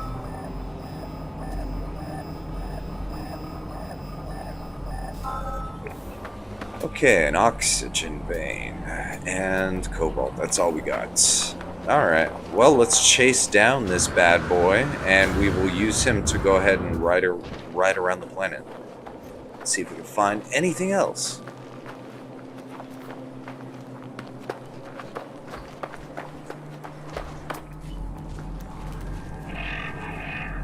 Alright, so scented herbs, which I should have on me.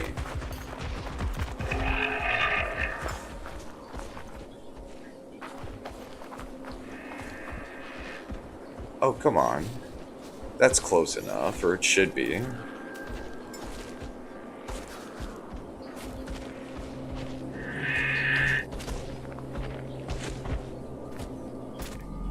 Yeah, scented herbs. That's what I dropped, right? Yes, good.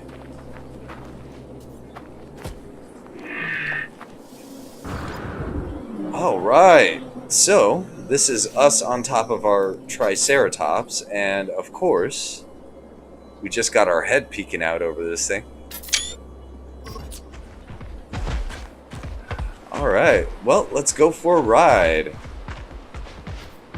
And the scary thing is that Triceratopses were probably just about this size, actually, in real life.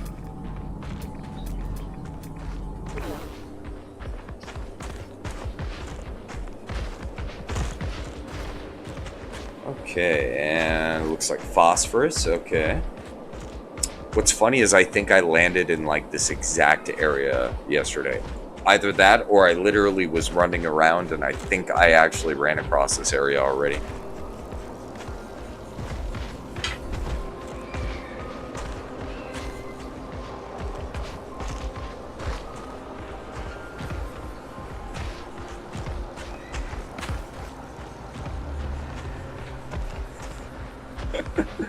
Oh, that looks so funny.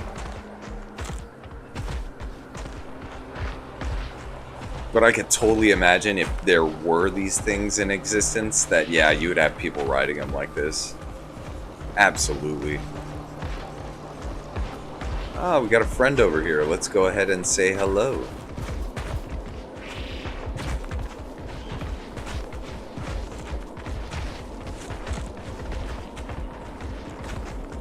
Well, hello, my friend. How are you?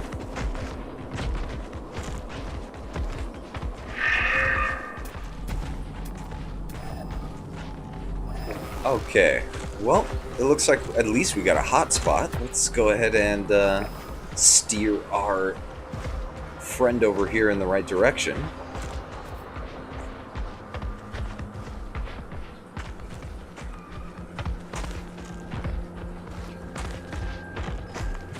I swear, that is so cool.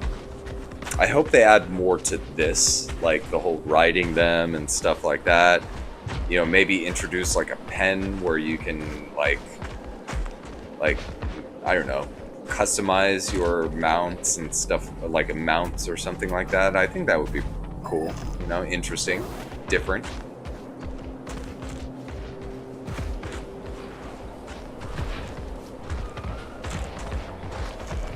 Okay, so this guy travels a little bit slow, so we're gonna go ahead and go by our lonesome. Let's see what we can find.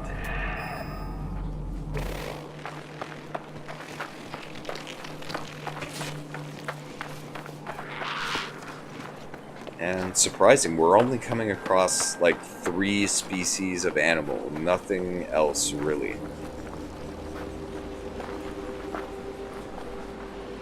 So gorgeous though. I mean, just look at that. That is so gorgeous. I think that's the thing that keeps me coming back to this game. I mean, just how beautiful of a game it is.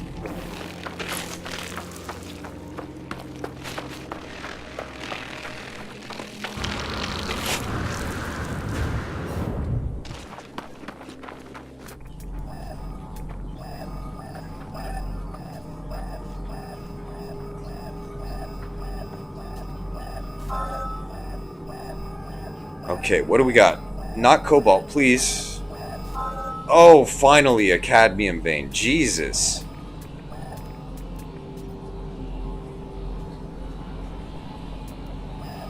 Okay, how close are we to this?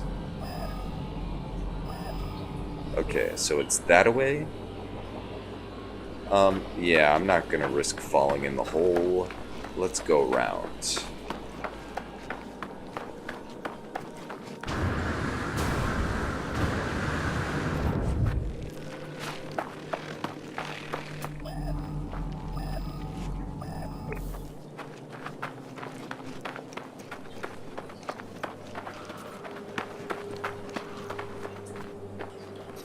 Technology recharge.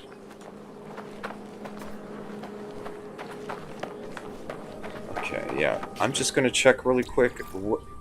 So we're only missing 2, and they're both flying, so unfortunately no other dinosaurs on this planet.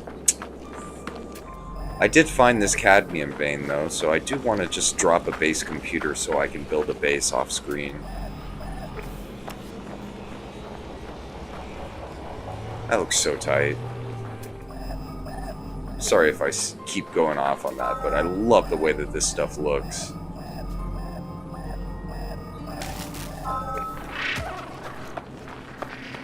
Okay.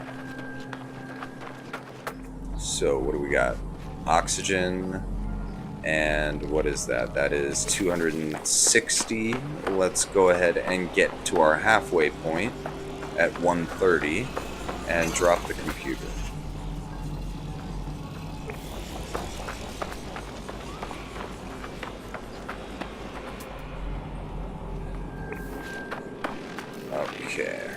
about right here. I think that is just fine. Okay.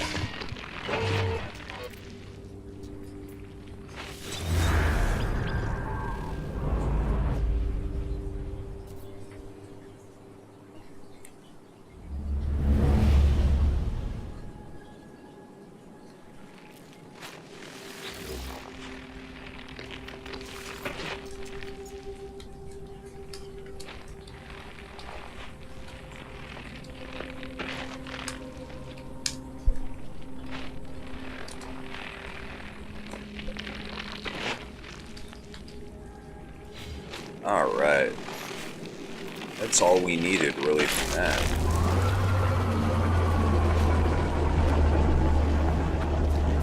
That is so beautiful. Just, I love looking at planets like this. It's just so freaking awesome. Alright. So, SOL on this planet. Okay, let's check out the other planets in the system. Maybe we can get lucky. What do we got on this one?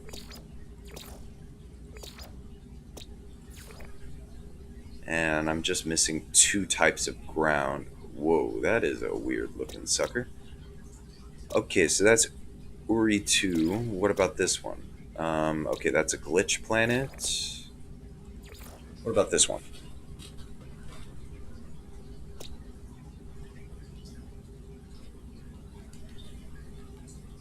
Okay, so a bunch of underwater stuff. Okay, I don't think we're gonna have luck there.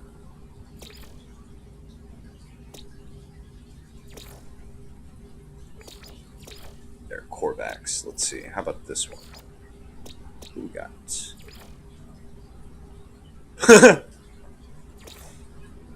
Yeah, I remember this planet. Okay, I remember that one.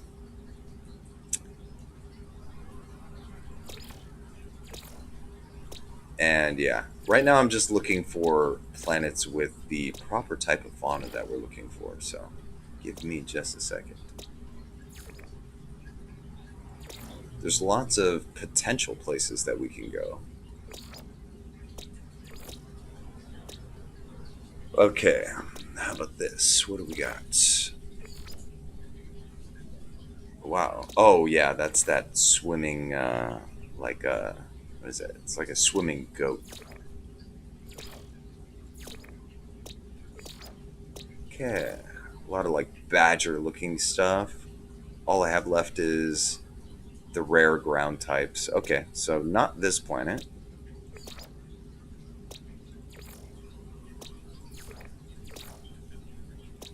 Nope.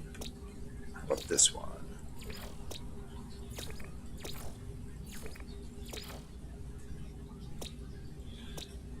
This one?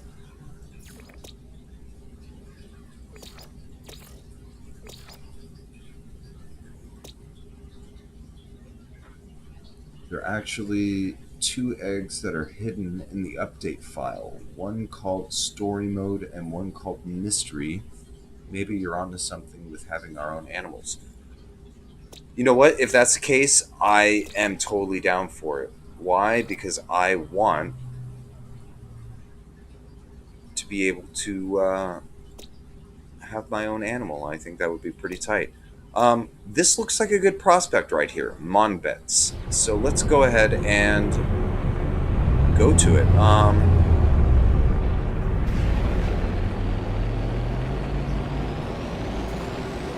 I'm going to have to use a teleporter though real quick, so give me a sec. Which one of these bases actually is completed? I think this one.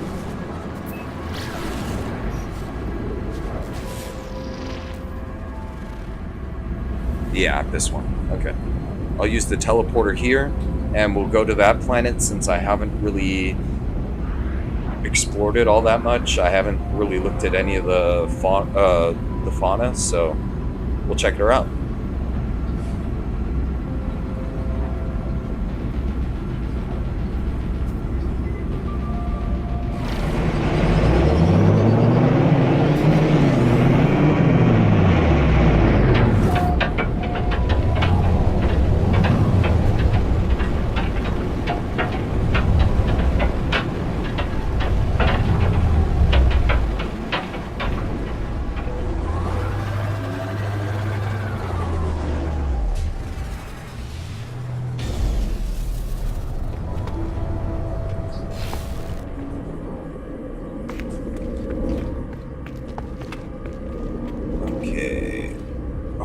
where's my base teleport? Ah, there it is. Okay. So, let's see. We just need to find the space station that is connected to that one. Let's see. Where is the planet? Okay, that was Gex system. Corvax. I think this was the one. No, this wasn't the one.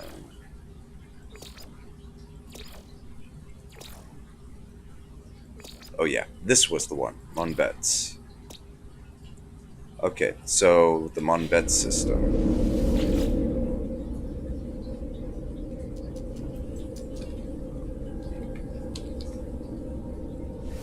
Alright.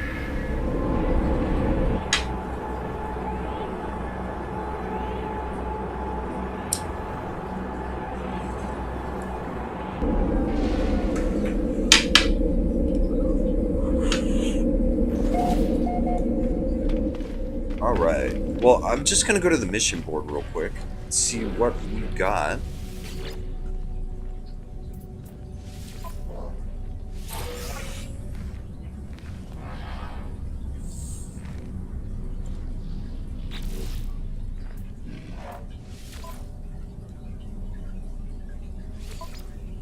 Okay.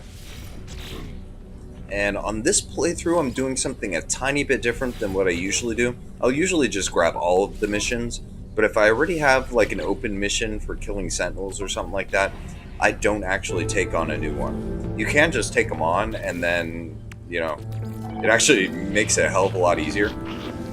But, I don't know. I just wanted to try doing it this way. Okay, let's get out of here.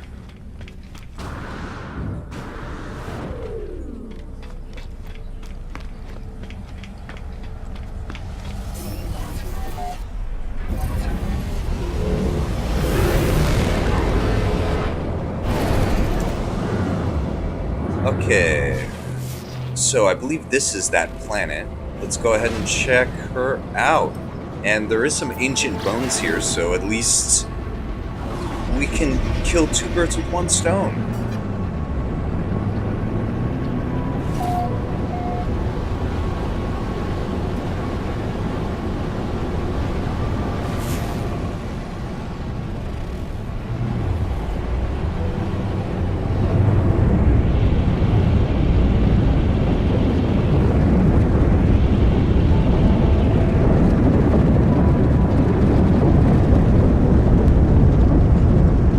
Okay, so nothing too interesting so far. Let's just find a place to land, and we'll go from there.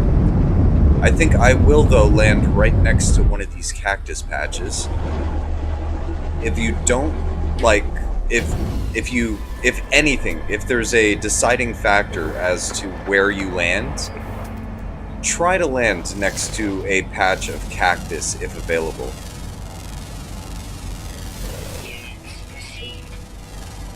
Aw, little guy. And I say that just because if you've completed your base mission stuff,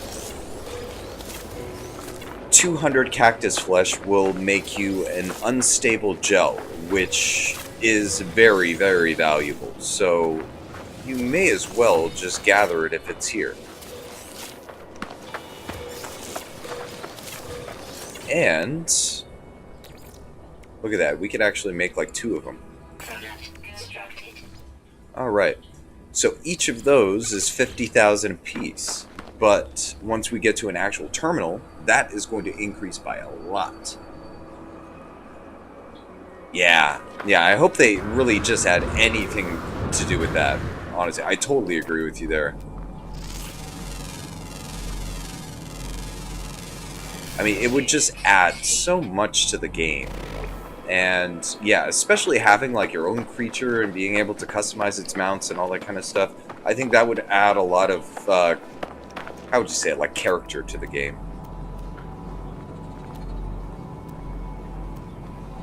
It would make experiences a hell of a lot more personal, you know what I'm saying? Okay, so we got some bones. Let's go ahead and go towards them. See if we can spot anything interesting on the way.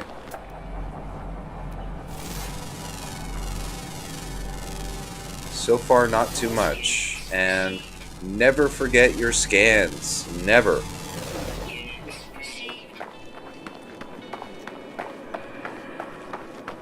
The most tedious yet most rewarding part of the entire game, scanning.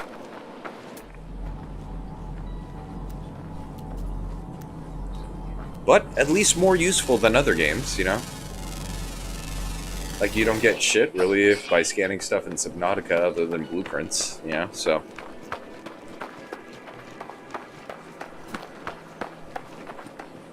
blueprints and titanium.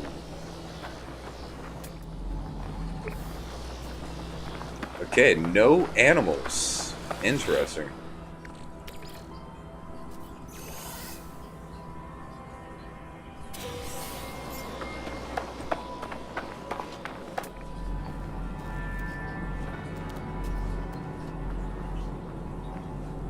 Yeah, no animals. Except for those weird looking flying things, but that's about it. Well, I guess just like with fishing, we're just gonna have to be patient.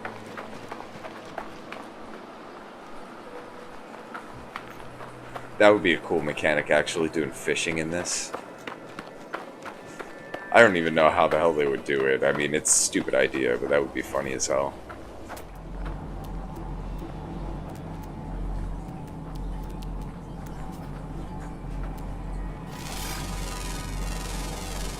Not a single frickin' animal. I landed on the most barren planet in the universe, it looks like.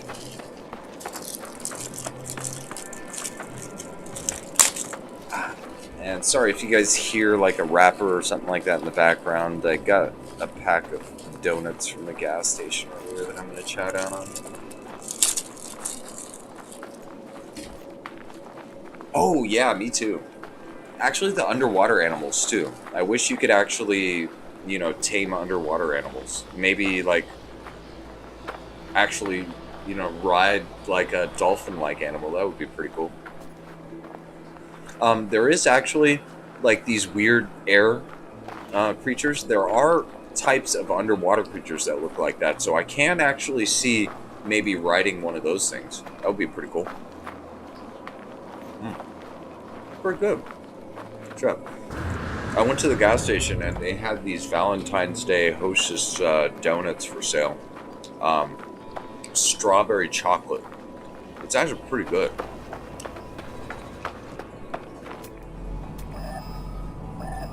Yeah, and I apologize. I have to constantly eat, otherwise I get kind of cranky.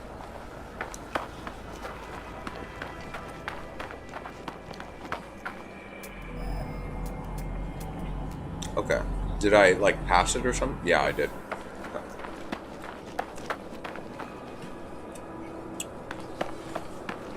But if you haven't tried it, try them. They're good. The what's it? The cupcakes also are very, very good. The new Valentine's Day edition.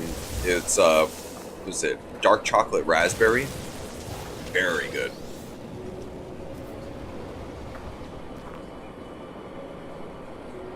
It's called Roe. Oh, okay. Yeah, that's probably coming. Because when it comes to underwater animals, the only ones that I've actually ingredients-wise found is like your standard, you know, scaly meats and you know, like Vasium or Mordite.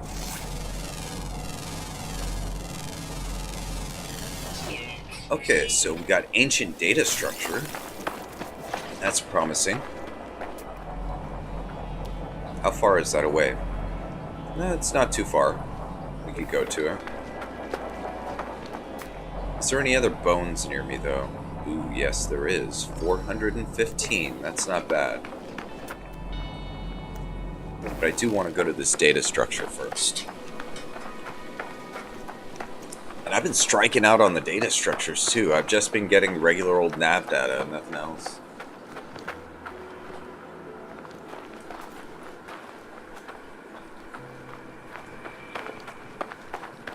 Wow, that is a weird looking deposit of cobalt.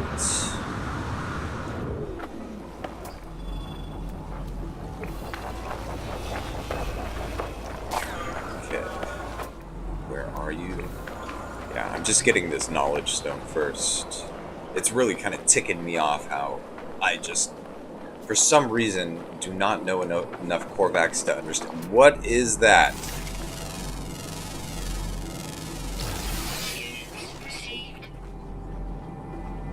It's not a dinosaur, but it's close enough. That is one interesting looking sucker. We're gonna have to ride you for sure. Okay, and I need enzyme fluid for you, so let's go ahead and make some.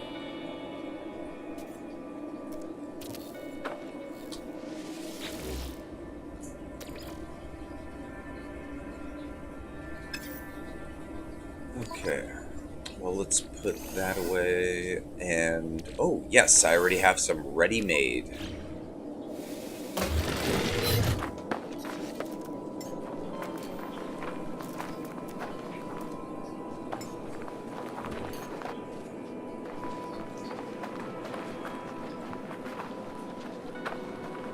Okay, I just get milk from it, but we can mount it. That is weird. That is really weird.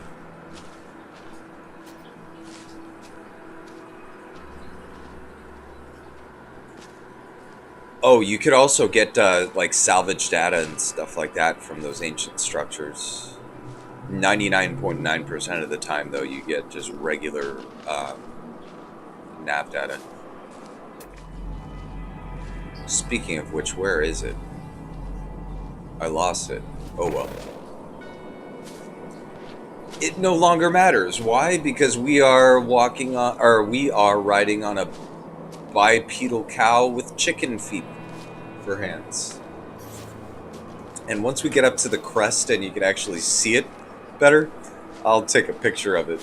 But yeah, a bipedal cow with chicken legs. Nice. Okay. Oops, where the hell? There. Where are you? What happened to you? There you are. Okay.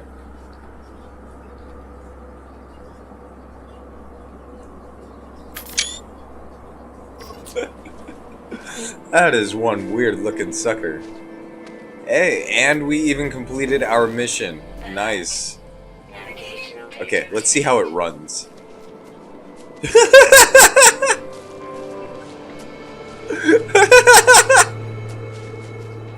That is one weird looking sucker.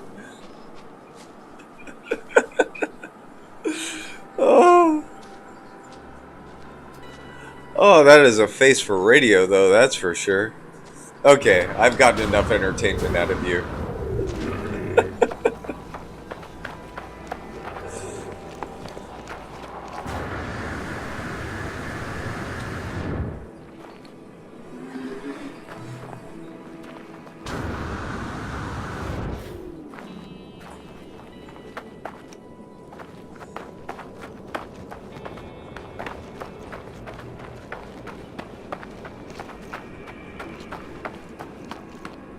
Okay, so let me just do a quick check.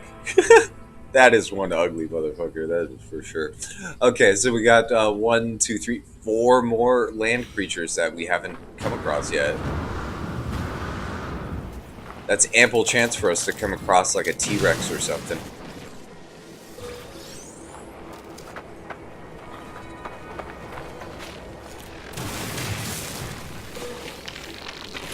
Okay.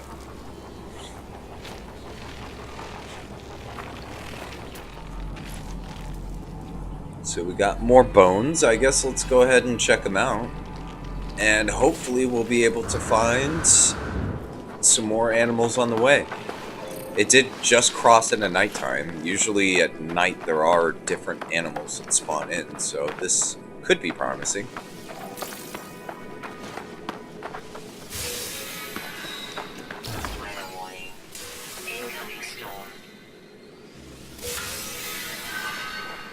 And We got a storm coming in, but I am just fine with that because this planet has storm crystals, if I remember correctly.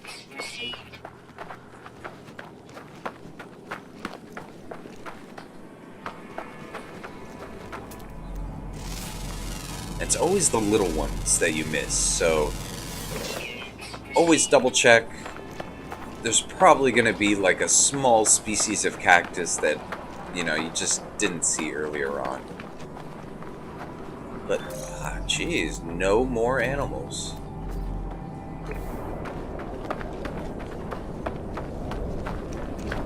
I'll give it like another minute. We'll get over to this natural burial site. If we don't find any more animals, we'll go ahead and hightail it out of here and find something better. I do know for sure of 2 planets. One where they've got these like velociraptors that you can ride, and then there's another one that definitely has the tyrannosaur looking ones, except they're kind of rare. I spent like an hour looking for one and I could not find it yesterday, so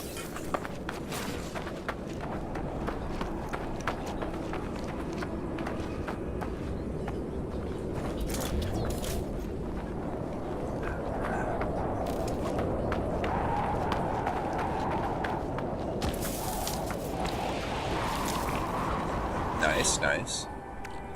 Do have a full inventory though, so let's call in the ship.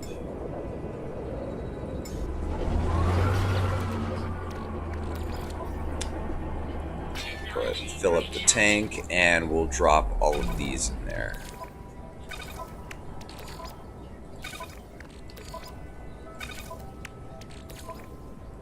Pretty good haul.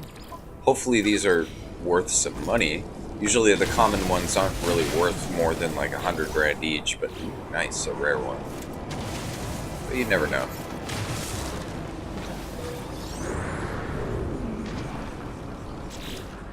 Okay, let's drop you there, and let's go ahead and...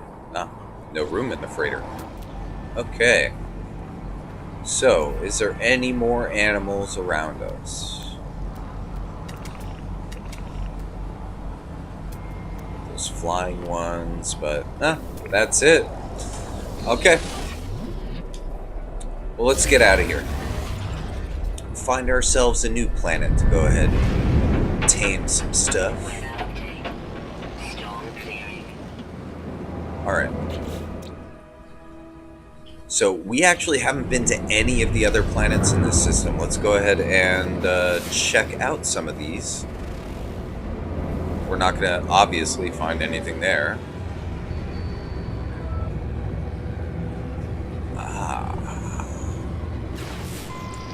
What do we got? Aggressive sentinels, gamma root, okay. I'd rather not deal with a bunch of sentinels right now. Frostbound planet? Screw it, we'll try it.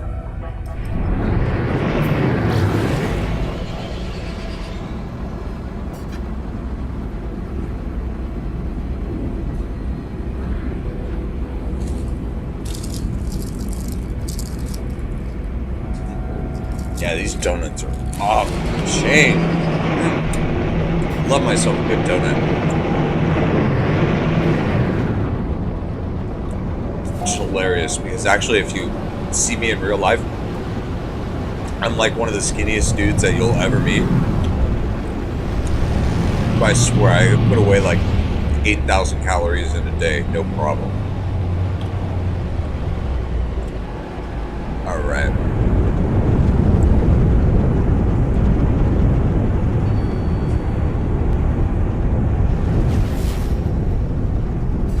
Okay, what is this unknown building we got here?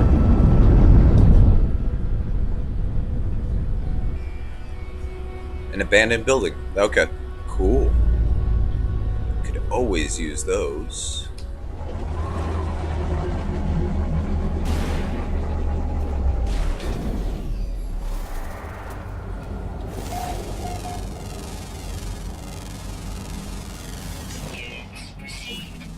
What the hell is that?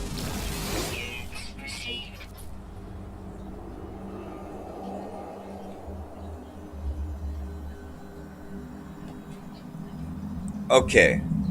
What the hell is that? So it's got a pig face. It's got antlers. It's got hands and paws like a cat. What the hell is that thing? You know what?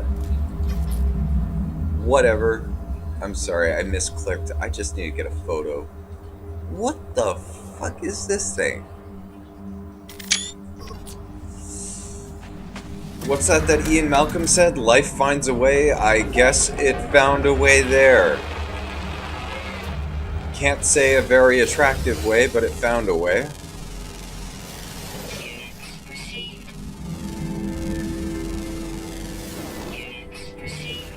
Alright.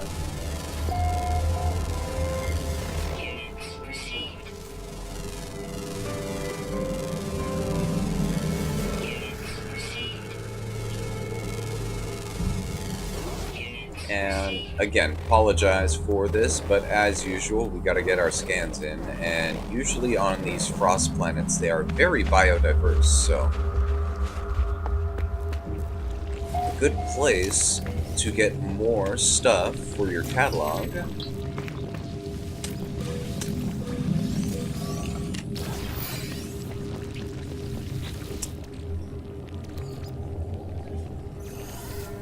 I kind of think of it as, you know, your discovery log is kind of like your intergalactic Pokedex, you know? So.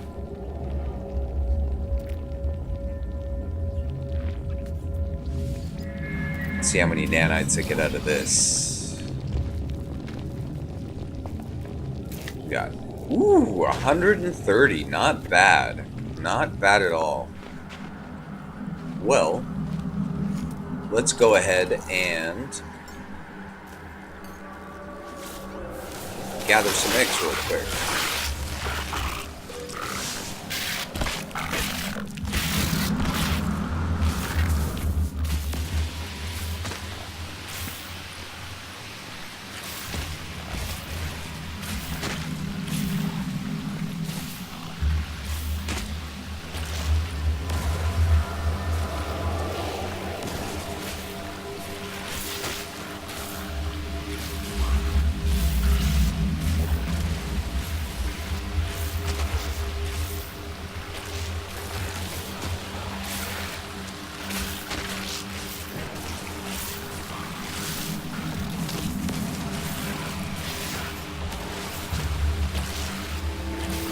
Cool. There's the mission done and over with. Like I said, this easiest way to get those missions done.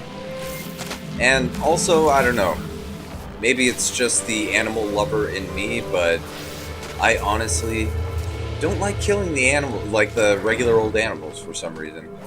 I like to preserve life wherever I find it.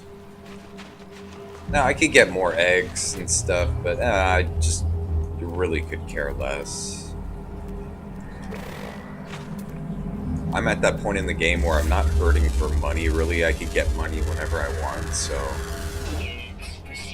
more or less, I just want to find some interesting animals here.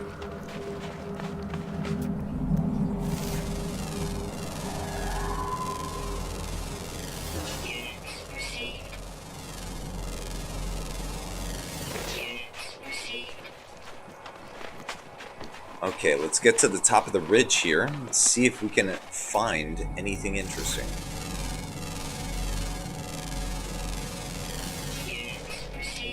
So animals-wise, nothing yet.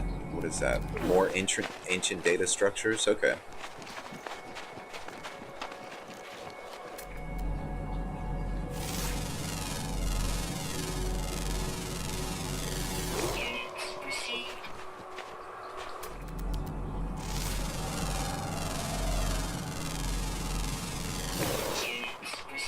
And still no animals.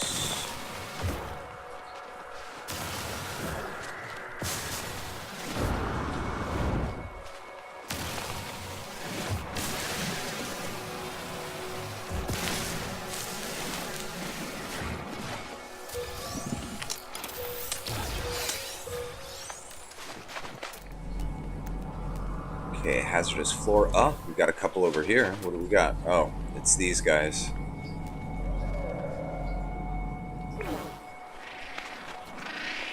Well, you are definitely weird looking ones, but I would like to find something else.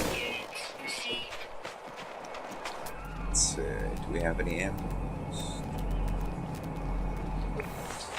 Sparse animals, unfortunately.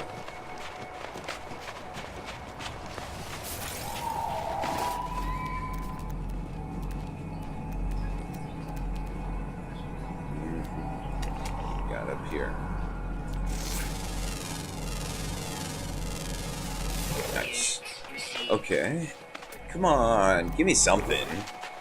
Anything other than that weird looking pig, antlered pig, bipedal thingamajigger. Technology recharge.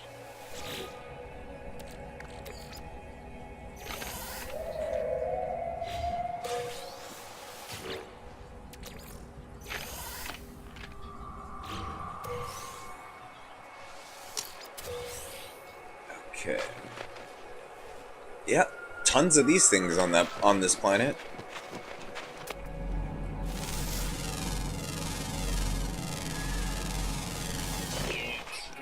I don't see any other animals though.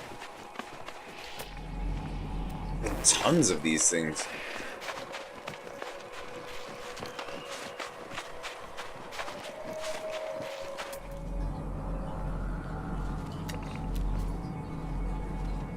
Nada.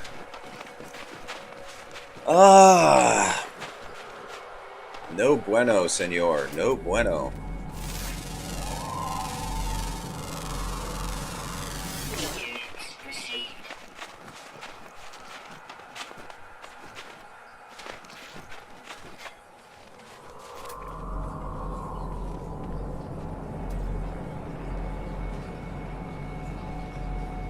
Oh, yeah. I usually do the upgrades with salvage data though, instead of the eggs. The eggs, you just get too good of a price for them, honestly. But yeah, I honestly couldn't bother it. I mean, I could care less right now. Just want to find something interesting to ride, you know?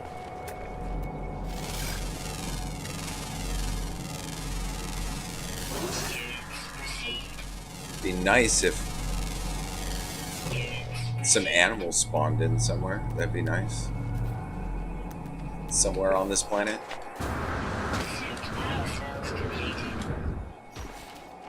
Technology recharge. Alright, large plane, so there's got to be something here. Let's see.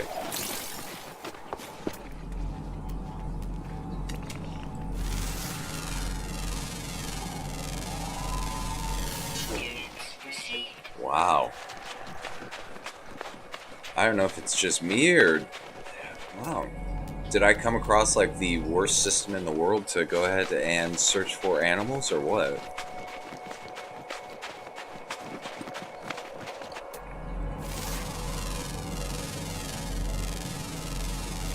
Wow, look at this. Nothing.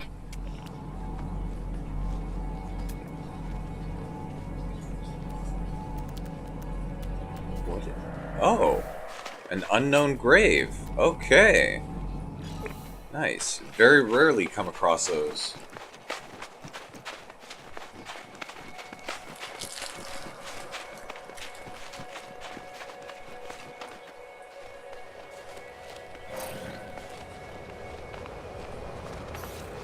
Technology recharge.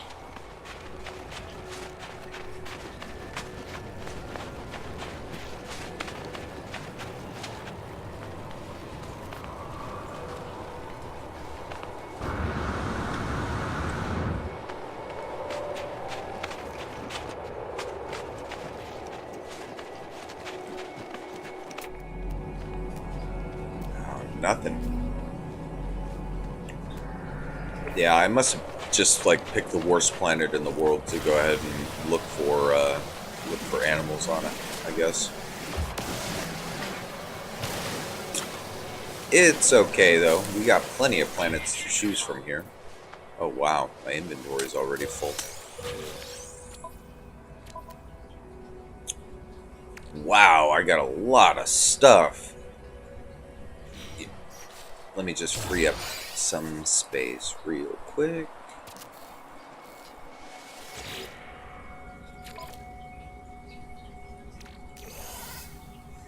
Okay, I don't have enough room for the enzyme fluid. How about cargo? Yeah, I can move something from cargo. And yeah, we'll just dump the rest of this condensed carbon back there. Alright, that frees up a little bit of room. 3 slots, or 2 slots.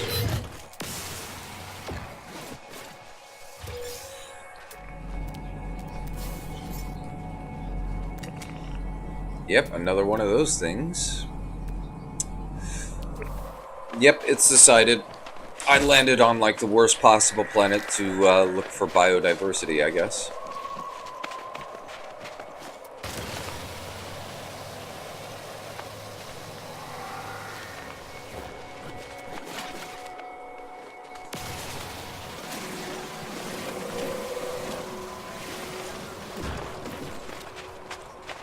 But it's okay, man. It's okay.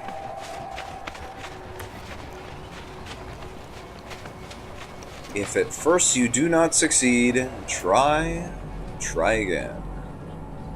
Wow, this is crazy though. There's like nothing around. That is insane. There's usually always at least some stuff.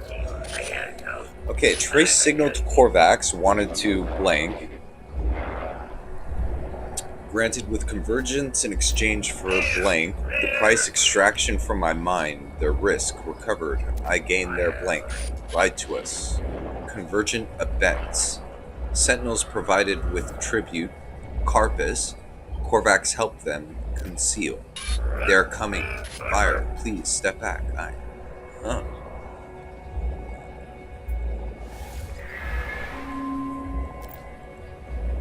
Nice. Another glyph down. Beautiful. Yeah, what the hell?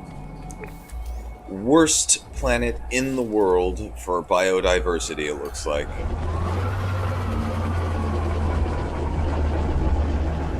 No matter, we shall find a new place.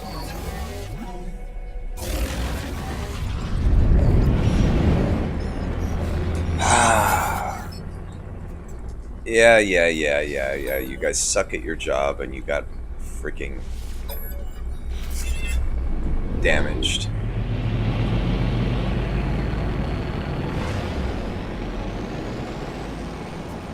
Yeah, they must have. Oh, sorry. They must have changed something when it comes to the chance of getting damaged in a mission. Because now it's every single mission I got a damaged ship.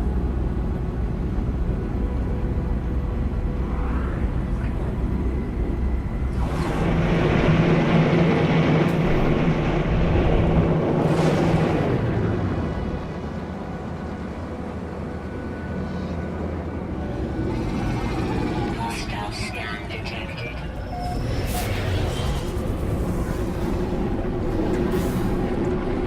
I love that. It's like worst criminals in the world.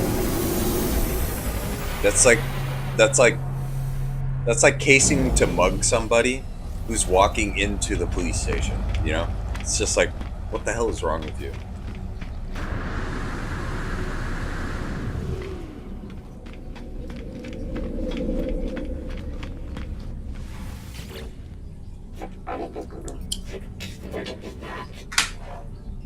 Well, at least I can understand what this guy's saying. Cool. We got 3 just off of that one planet. Beautiful. Beautiful.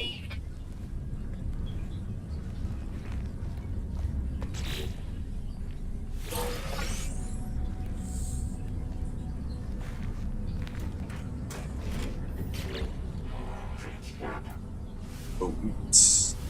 Browse. Okay. So, okay, yeah, kill some creatures. That's fine. Scan some more plants. Down for that. And pyrite, yeah, I've got tons of that shit. Okay. Go back to the ship.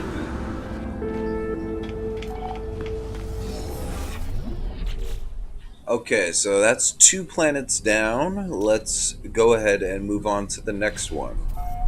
Now we've got 2 planets that we can go to where at least we know for sure there will be some life. Alert. Navigation update received.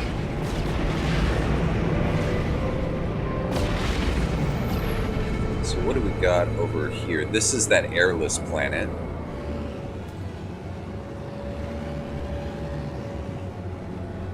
Yeah, okay. Well, let's drop this stuff off before we go to the next planet.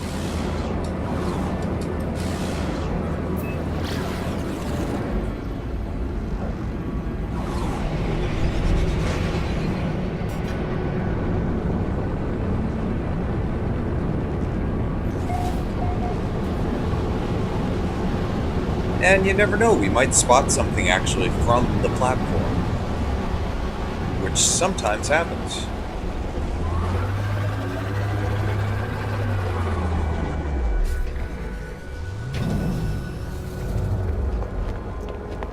Doesn't look like it, but there's a bunch of cargo we can loot. That's good.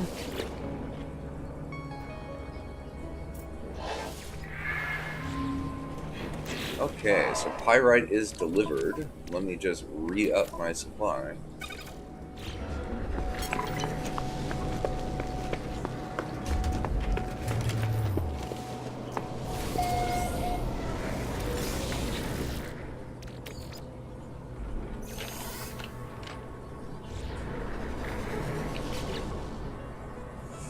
And I guess I'm going to have to free up inventory space, so let me go ahead and actually sell some of this crap that's in my inventory.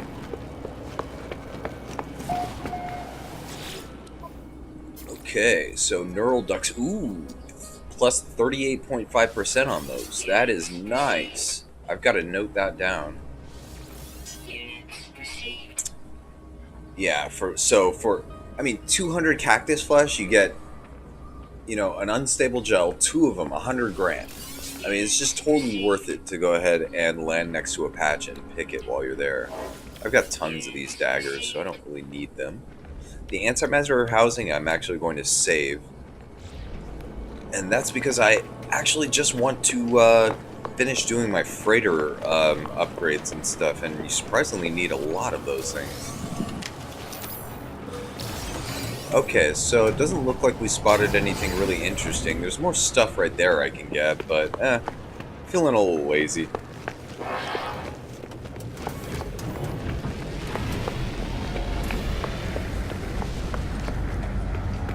Yeah, tons of these things here, but doesn't look like pretty much anything else other than those little antler motherfuckers.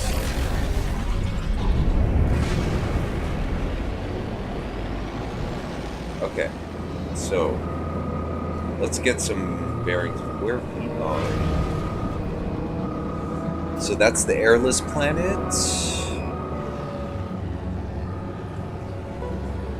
Let's try out that one that's kind of hiding on the horizon right over there. Okay, I already discovered it actually, so we don't need to. How about this one? Unmapped. Okay, aggressive sentinels, but whatever. We'll deal with it.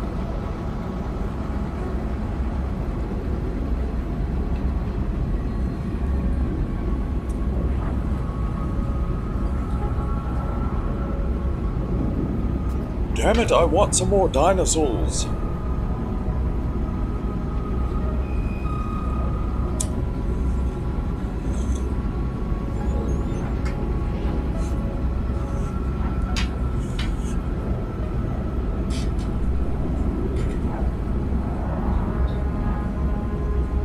Oh, how many does it say on that planet?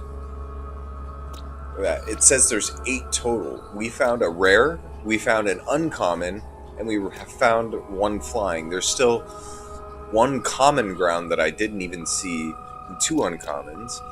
On the Frost planet, actually, we only discovered 2 of the 5, so three more ground creatures actually that are supposedly on that planet.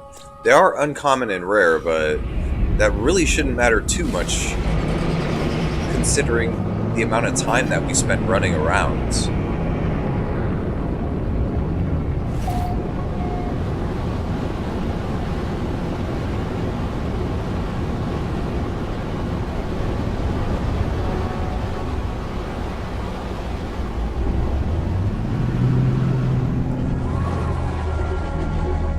Okay.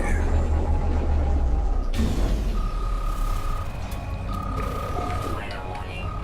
Incoming storm. Oh great, there's a storm coming in. This just so happens to be the one type of hazardous protection that I don't have right now. Let me just get some quick scans in. Got an animal over here. One of these floating guys that I can't get because of these damn...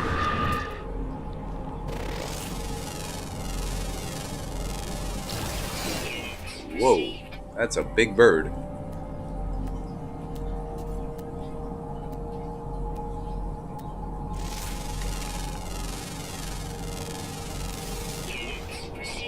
Alright, oh, okay, we gotta get back to the ship. Ooh, scan you real quick. Mr. Radiation protection. Zebra Porcupine.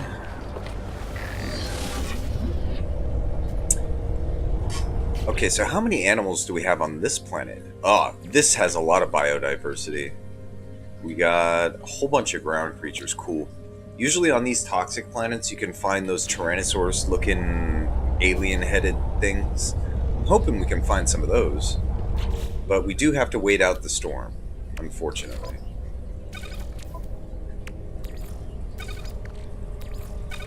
And I have got an inventory full of crap.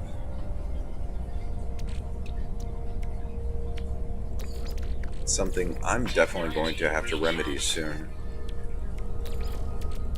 Technology recharge. Technology recharge.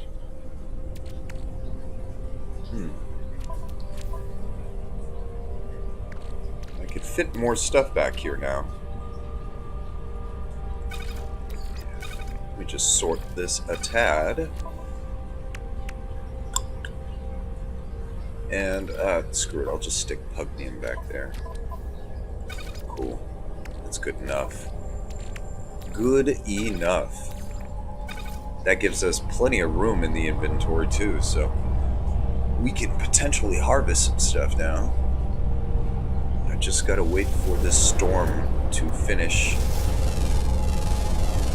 doing its thing. In the meantime, though,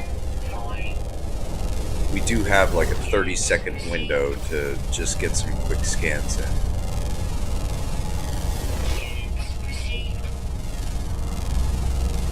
Radiation protection. Falling. Units received. Oh, I think we found what we're riding. Falling. Oh yes, scented herbs is what I need for that bad boy. Do I have any? No, but we will make some.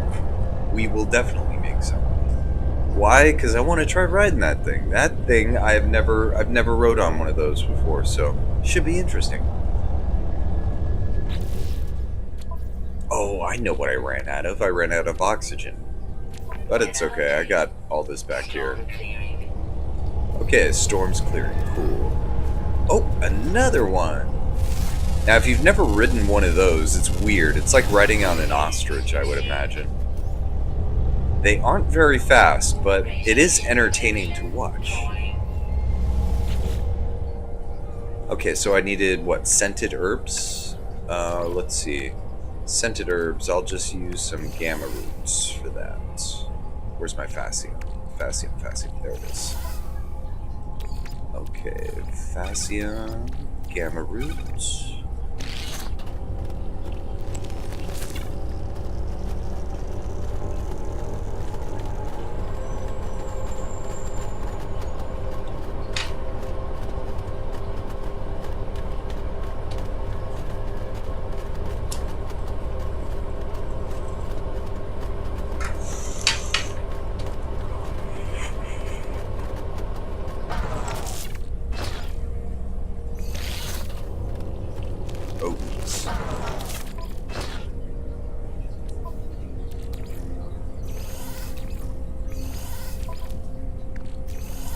Oopsie, didn't mean to drop you. There we go. That's what I wanted to do. Okay. There it is. Off we go. Let's see what kind of stuff awaits us here. Radiation protection falling.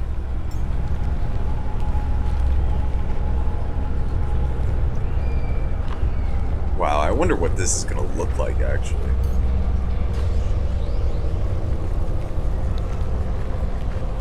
Oh, that is a weird looking one.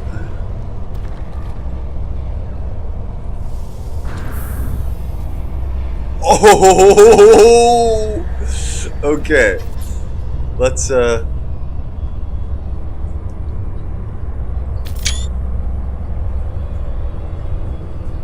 see. The sun is kind of messing up the shot a little bit, but yeah.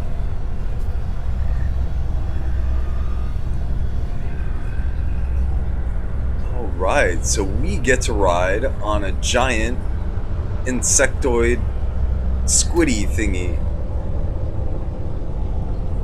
Nice.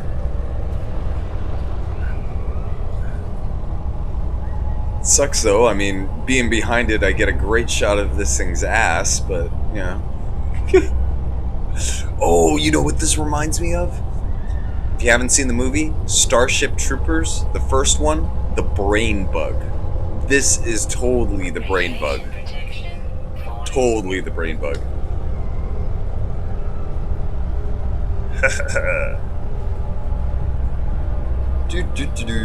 Let's see about you running. What's running like? Interesting. Huh. Well, this is fun. I like this. Alright, I think that's enough from you. Thank you for the ride, my friend. Aw, he despawned right away. You have been immortalized in a picture, my friend. I will not forget you. Okay, so where are those ostrich-looking things? Radiation protection falling. Ah, there's one right over there.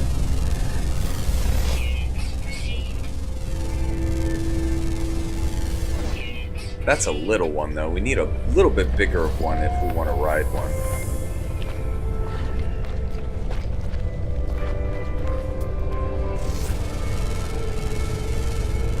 What are you? Nice. We're getting like all the animals in one shot. Beautiful. Oh, F off, man. Leave me alone.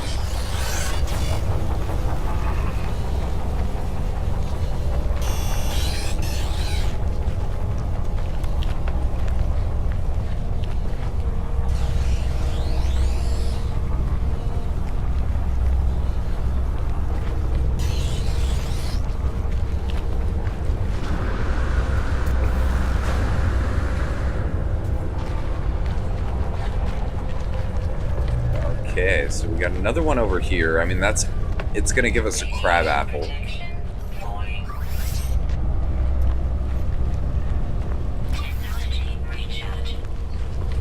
Okay, we are right next to a salvage module. Switch these up.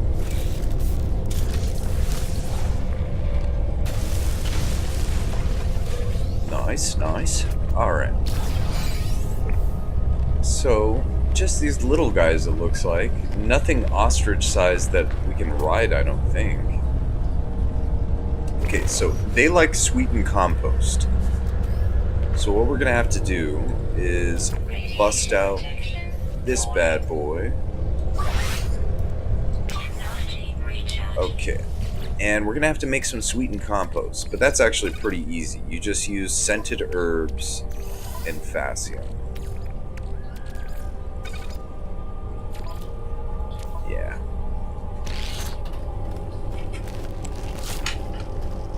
Okay. So after we get to ride around our little ostrich-looking guy a little bit, I'll save, and I think we'll call that a day for the stream.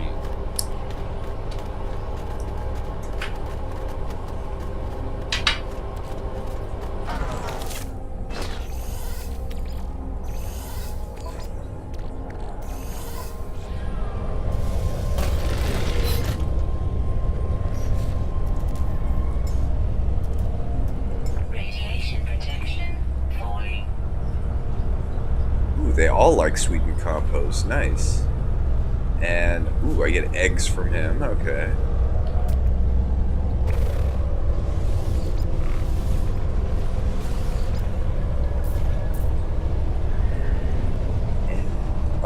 He's too small to ride, though. But I can collect his eggs.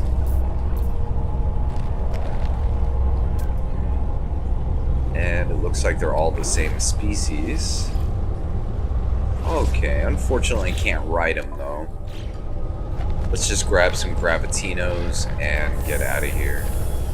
This is a good bunch. A good bunch.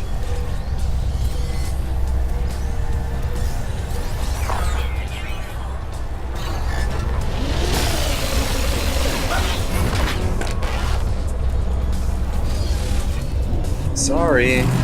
See ya. Wouldn't want to be ya, my friend.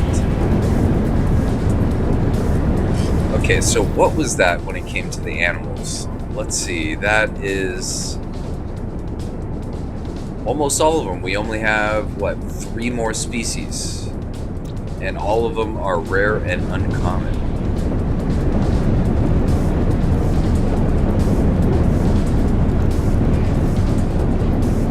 Okay, we just need to wait for the sentinels to get off our asses, and then we'll go out to space. We'll go ahead and call in our ship, and that's it. Hopefully we'll find something actually while we're flying around here for a second. The most interesting stuff in the game you usually find just randomly flying around.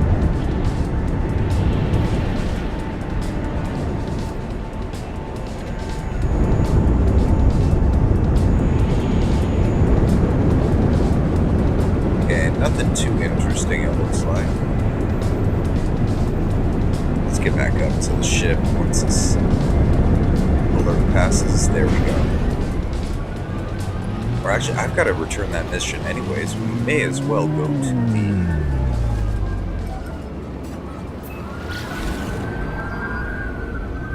mission agent.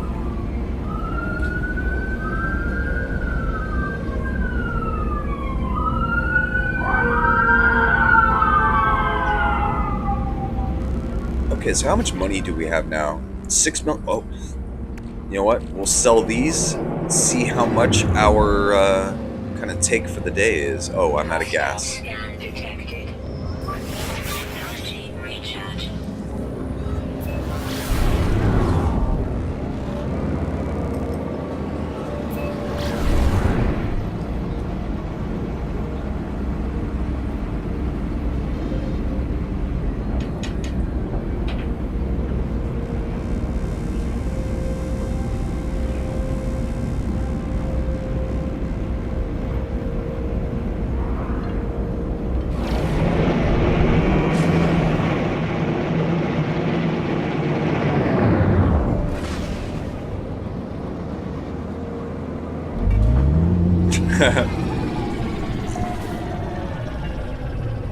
Okay. So let's see how much money we made off of this run. Got a bunch of crab apples and stuff like that. That's pretty good, actually. Okay, so I'm selling the Gravitinos and all of our fossils.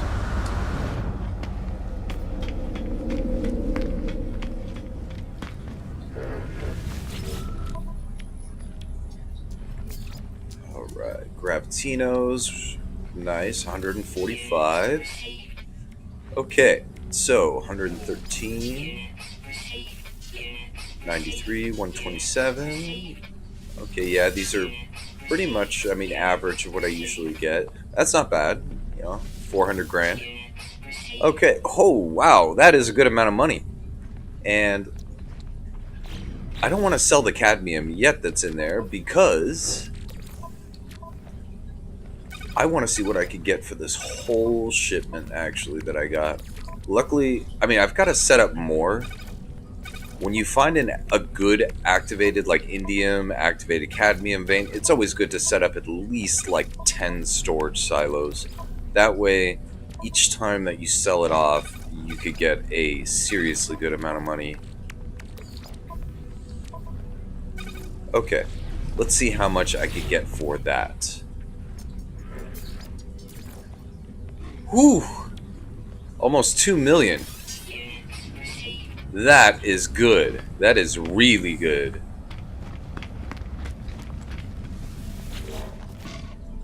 Let's hand in our mission.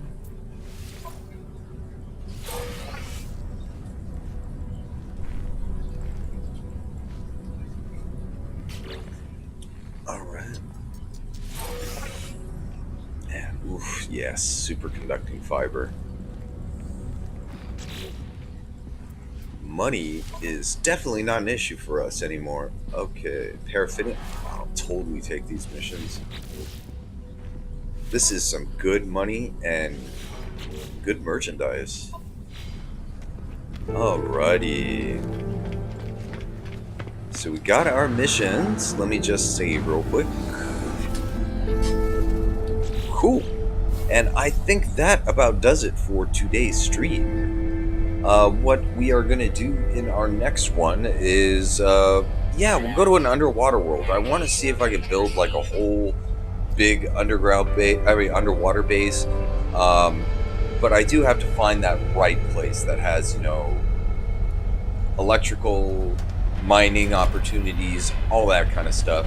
And then maybe even do a like an underwater greenhouse. I think that would be pretty nice. But thank you very much for tuning into the stream. I very much appreciate you guys coming in. And of course, you know, give the video a like, subscribe, all that kind of stuff. Bell notification, you know the drill. And again, I will be posting more on the Discord when it comes to, you know, when I'm going to be streaming and stuff. So just in case, you guys could look on there as well. I found a paradise planet with a huge deep ocean. Yeah, I think that's what we're going to be doing. I mean, honestly, I haven't really touched on the underwater bases all that much. So, oh, you too, Kirby. Thanks a lot. And yeah, again, thanks for tuning into the stream. I appreciate it a lot. I'll see you guys on the next one. Peace out.